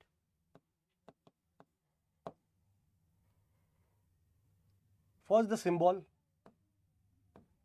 complement. This is generally derived from the XOR gate. XNOR gate is a derived logic. Derived logic means by the complement of the XOR we are getting the XNOR gate. And always you can feel the XOR and XNOR are going to be complemented only for the even number of variables are basically there. So whenever we'll discuss about the XNOR gate, even variable must present, right? So we can say that this is a symbol. This is called complement of A XOR B. And again, if you want to write into the SOP as well as in the POS form, SOP means sum of product, POS means product of sum. So if I will write into the SOP, that is called sum of product, we can say that this is called A bar B bar plus AB. And if you want to write into the POS form, this is called A bar plus B dot A plus B bar. That is called into the POS form, product of sum, right? Second one, we can write the truth table. Truth table is called relation between inputs and outputs. So if I will discuss about the relation between inputs and outputs, so very easily we can write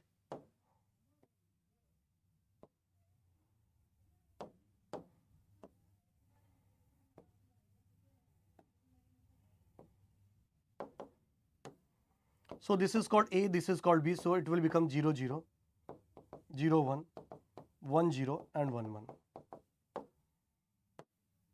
This is called A XOR B. Sorry, A XNOR B. See, so whatever we have done into the XOR gate, we have to do the complement of it. So 0, 0, we are getting 1, 1, 0, 0, 0 and 1. So we can make a statement like when both are basically same, the output is going to be high. So when both are basically equal, then only the output is going to be high. That's why XOR gate is also called equal detector or coincidence logic. It is called equivalence logic. Equivalence logic, or it is also called coincidence logic. XOR gate is called coincidence logic. XOR gate is called anti-coincidence logic, right? Okay. Fourth point, if both are basically same, A XNOR A. So both are basically same, then only the output is going to be 1. So this is a 1. And if both are basically complement of each other, the output is going to be 0.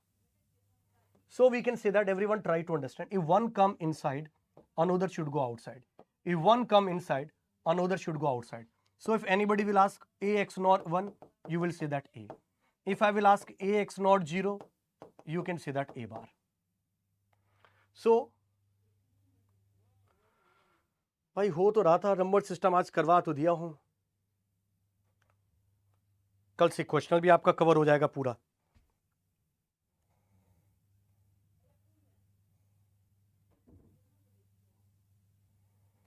Right, okay. So this is called like this, right? Now, if I will discuss about the next one, everyone, 1 to 2 table, equivalence logic, coincidence logic, this is called like this. Now, fifth point, if I will discuss.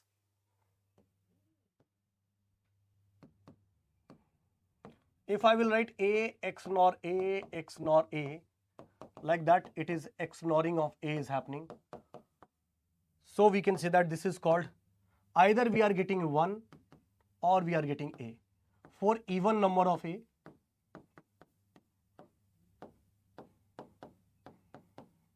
1 and for odd number of A, we are getting 1. In the similar manner, if we will discuss about the 6th point into the XNOR gate, suppose this is XNOR gate we are taking, right? So this is called floating terminal stop or control input. This is called XNOR gate, and this is called floating terminal stop or control input. So we'll apply 0 and here we can apply 1. Now you can observe, if it is called A, so it will become A XNOR 0. So A XNOR 0, look at here. So look at here, A XNOR 0, A bar. So here we are getting A bar. And if it is A, so it will become A XNOR 1. So we are getting A. So here you are getting the complement value. Here we are getting the same value. So actually this is called complement value means inverter and same value means nothing. It is just a buffer, right? So we can say that very simple. We can say that this is working like inverter. And here we can say that it is working like buffer. So this is working like an inverter and this is working like a buffer, right? Okay. Now, if you have understood this point, let's move into the next.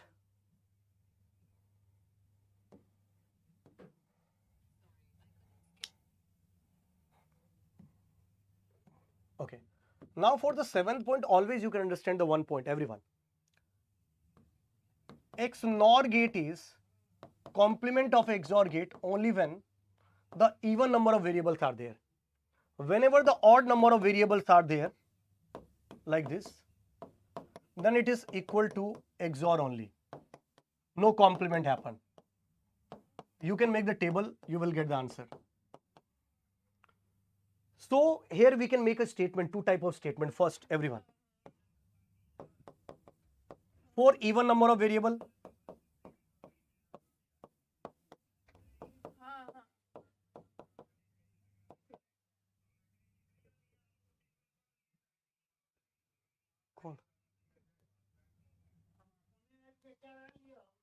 okay.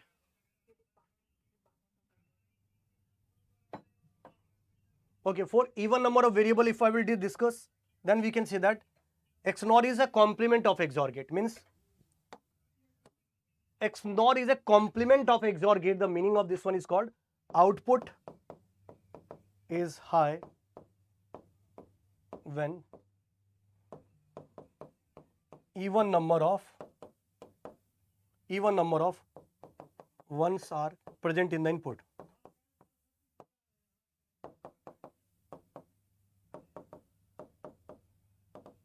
In the inputs. But when the odd number of variables are present,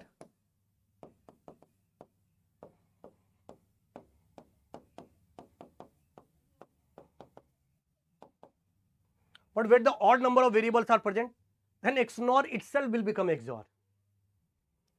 So we can say that, and what should be the nature of XOR gate? Output is going to be high for the odd number of ones. So we can say that output is high for odd number of ones are present in the input. Present in the inputs. Okay, one thing more you can understand in the XOR or XNOR gate, if I will talk about. If one variable complement, then XNOR will become XOR. Any of the one complement, any variable. So if any of the variable of the XNOR gate, if you complement, then the sign we have to change. So we'll make the change, sign changed. That's what you have to do. If both are basically complemented, then the sign is not going to be changed, right?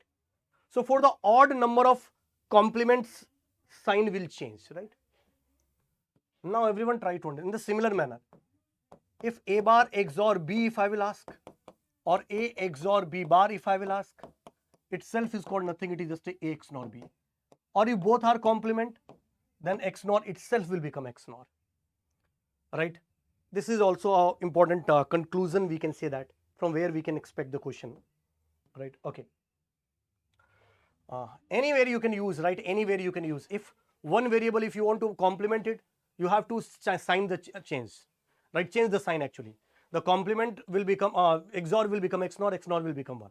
So one time variable changed or one time sign changed, make the impact equal, right? Okay. Suppose if I'm asking the one question, everyone try to understand. A XOR B XOR AB. Can anybody give an answer of this question? A XOR B XOR AB. Can anybody give an answer of this?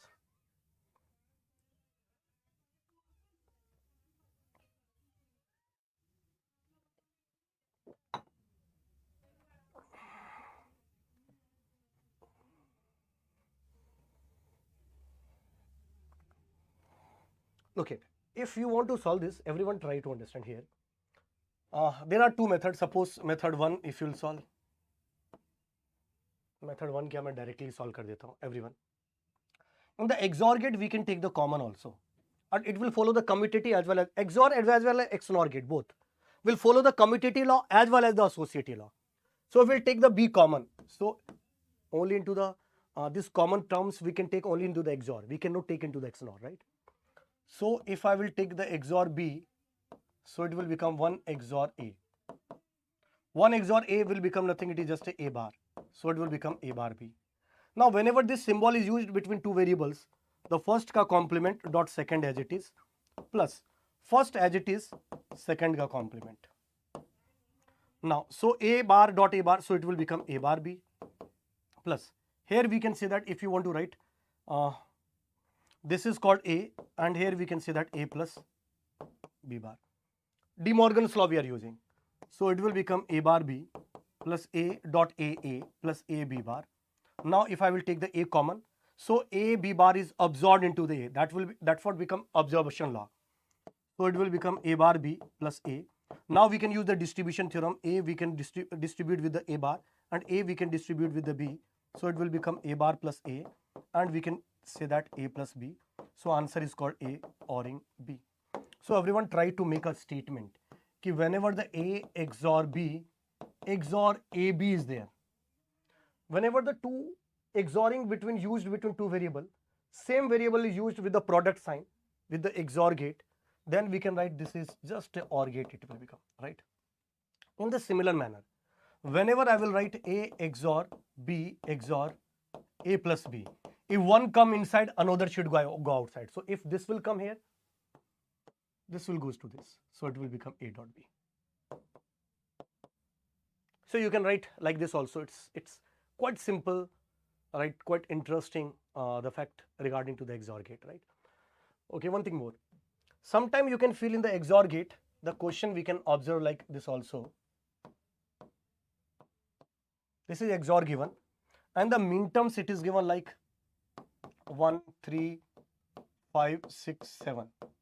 And here we are getting 0, 2, 3, 6, 7. And they are talking about what should be the output y. In the min terms it is given. So the rule is called, this is called A, this is called B. So first you have to find out the A bar. Then we have to ending with the B, then B bar, and ending with the A, and then ORing operation you have to do. That's the long approach. Short approach, directly you can do it.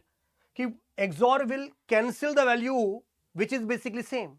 So you have to find out which value is basically same. So 6 and 6 cancelled out. 7, 7 cancel out. Other all value you have to write. 3, 3 cancel out. 3 is also there. So we can write 0, 1, 2 and 5. This is the answer. This is the answer. So this is the answer, we can say that. So value which is same, you can cancel, and remaining thing you can write. If it is a XNOR gate is there, XNOR gate means, so XNOR gate you can write as a XOR gate and then bubbled. XOR gate and then bubbled. So first you can write XOR gate and then you can make the bubble. So complement this value, you will get into the XNOR gate. So in the XNOR gate the answer is called 0, 1, 2 is there. So answer is called 3, 6, 7. 1, right? 0, 1, 4 na? 3, 4, 6, 7. 3, 4, 6, 7 is the answer if it is XNOR gate. So XNOR gate you can split into the two part, XOR gate and NOT gate. That's the meaning of this. Everyone write down yes or no, understood this point? Write down yes or no, everyone. If you have understood this point, let's move into the next part. If you have understood this point,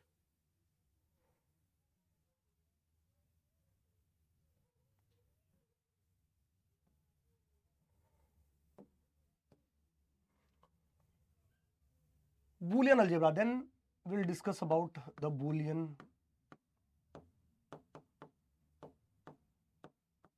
algebra. In the Boolean algebra, first few theorems is very important from where we can expect the question. The first one is called distribution theorem.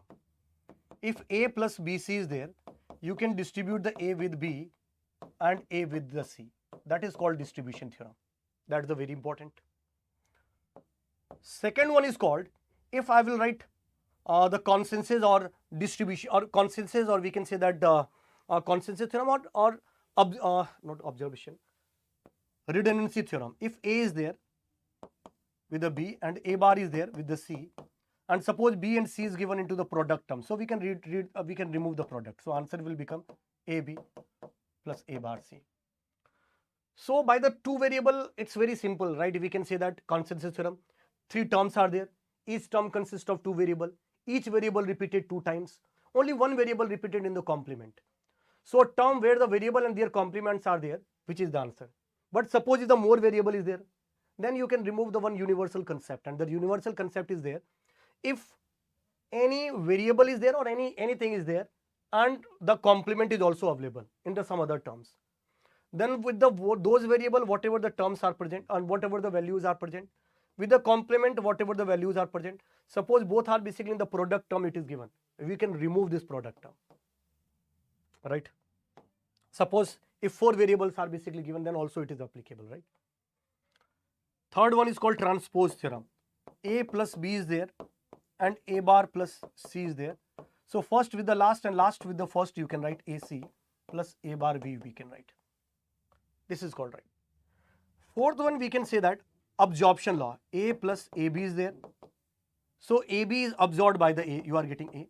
Or A dot A plus B is there. So we can write A only.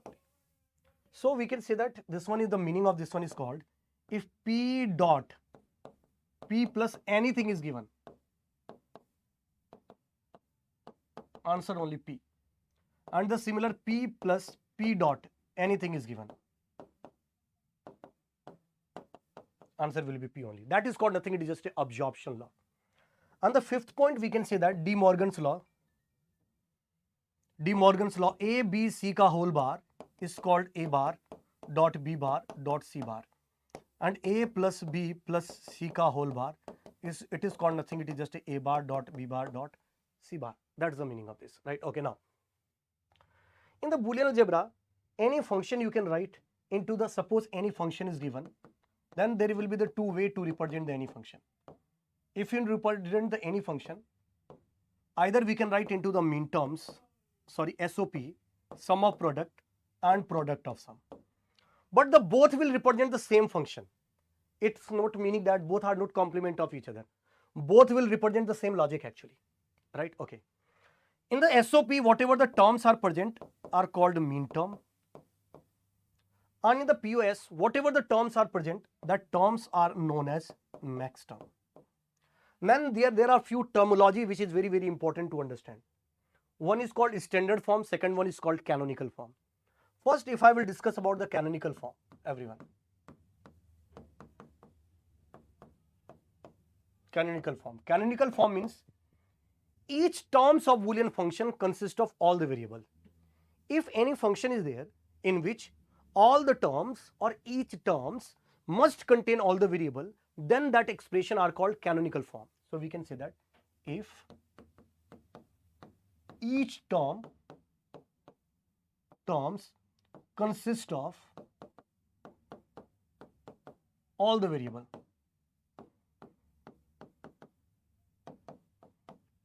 then only we can say that it is a canonical form. Suppose if I am giving you the one example, suppose I am writing ABC. So this argument will give you the idea how many variable we are going to utilize in the expression. So if I will write A bar B bar C plus A B bar C plus A B C. So this is the three terms are basically there. And each terms you can observe ABC, ABC, ABC. So each terms having all the variable. And then only we can say that this is called nothing, it is just a canonical form. Because each term consists of all the variable. Now, if I will discuss about the next one, that is called standard form.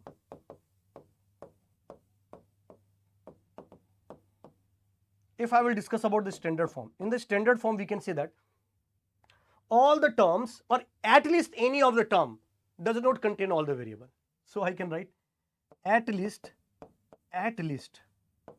one term does not contain all variable, does not contain all variables. Then that is called nothing, it is just a standard form. Suppose I am giving you the example. This is a function of ABC, and if I am writing AB plus ABC bar plus ABC.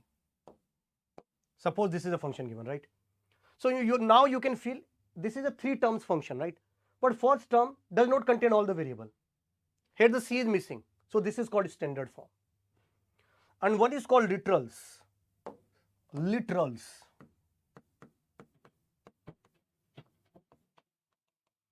Variable and their complements. Variable and their complement.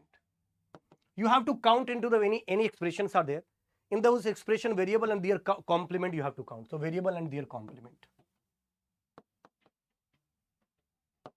Complement are called nothing, it is just a literals. So this is somehow we can say that the very important concept or theorem in the Boolean algebra we are going to utilize. One thing more you can understand. If n variable is there, if n variables are basically there, n variables are there, then total number of different expression, total number of different means a expression which we are not going to be minimized, distinct also you can use. So total number of different expression we can say that 2 raised to power n. Total number of different expression we can say that 2 raised to power n. In those particular expression, self-dual expression is 2 raised to power n minus 1. This is called self-dual expression. I will discuss also tomorrow self-dual expression. And 2 raised to power n min term and 2 raised to power n max terms are present.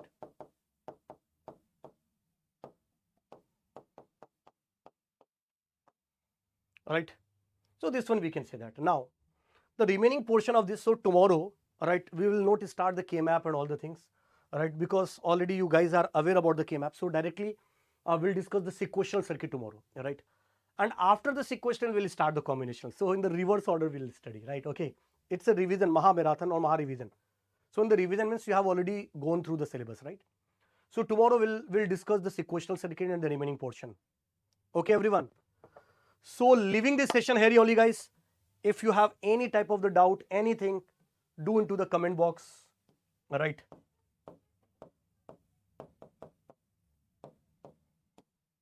Right. Okay. So see you tomorrow at the same time in the morning 8 o'clock. Till that, thank you very much. All the very best. Jai Hind, doston. Thank you. Tomorrow at the same time, sequential circuit. Okay. Tomorrow the same time. Do right, inform these information to the everywhere, right? So that the student get aware and they will join. Okay.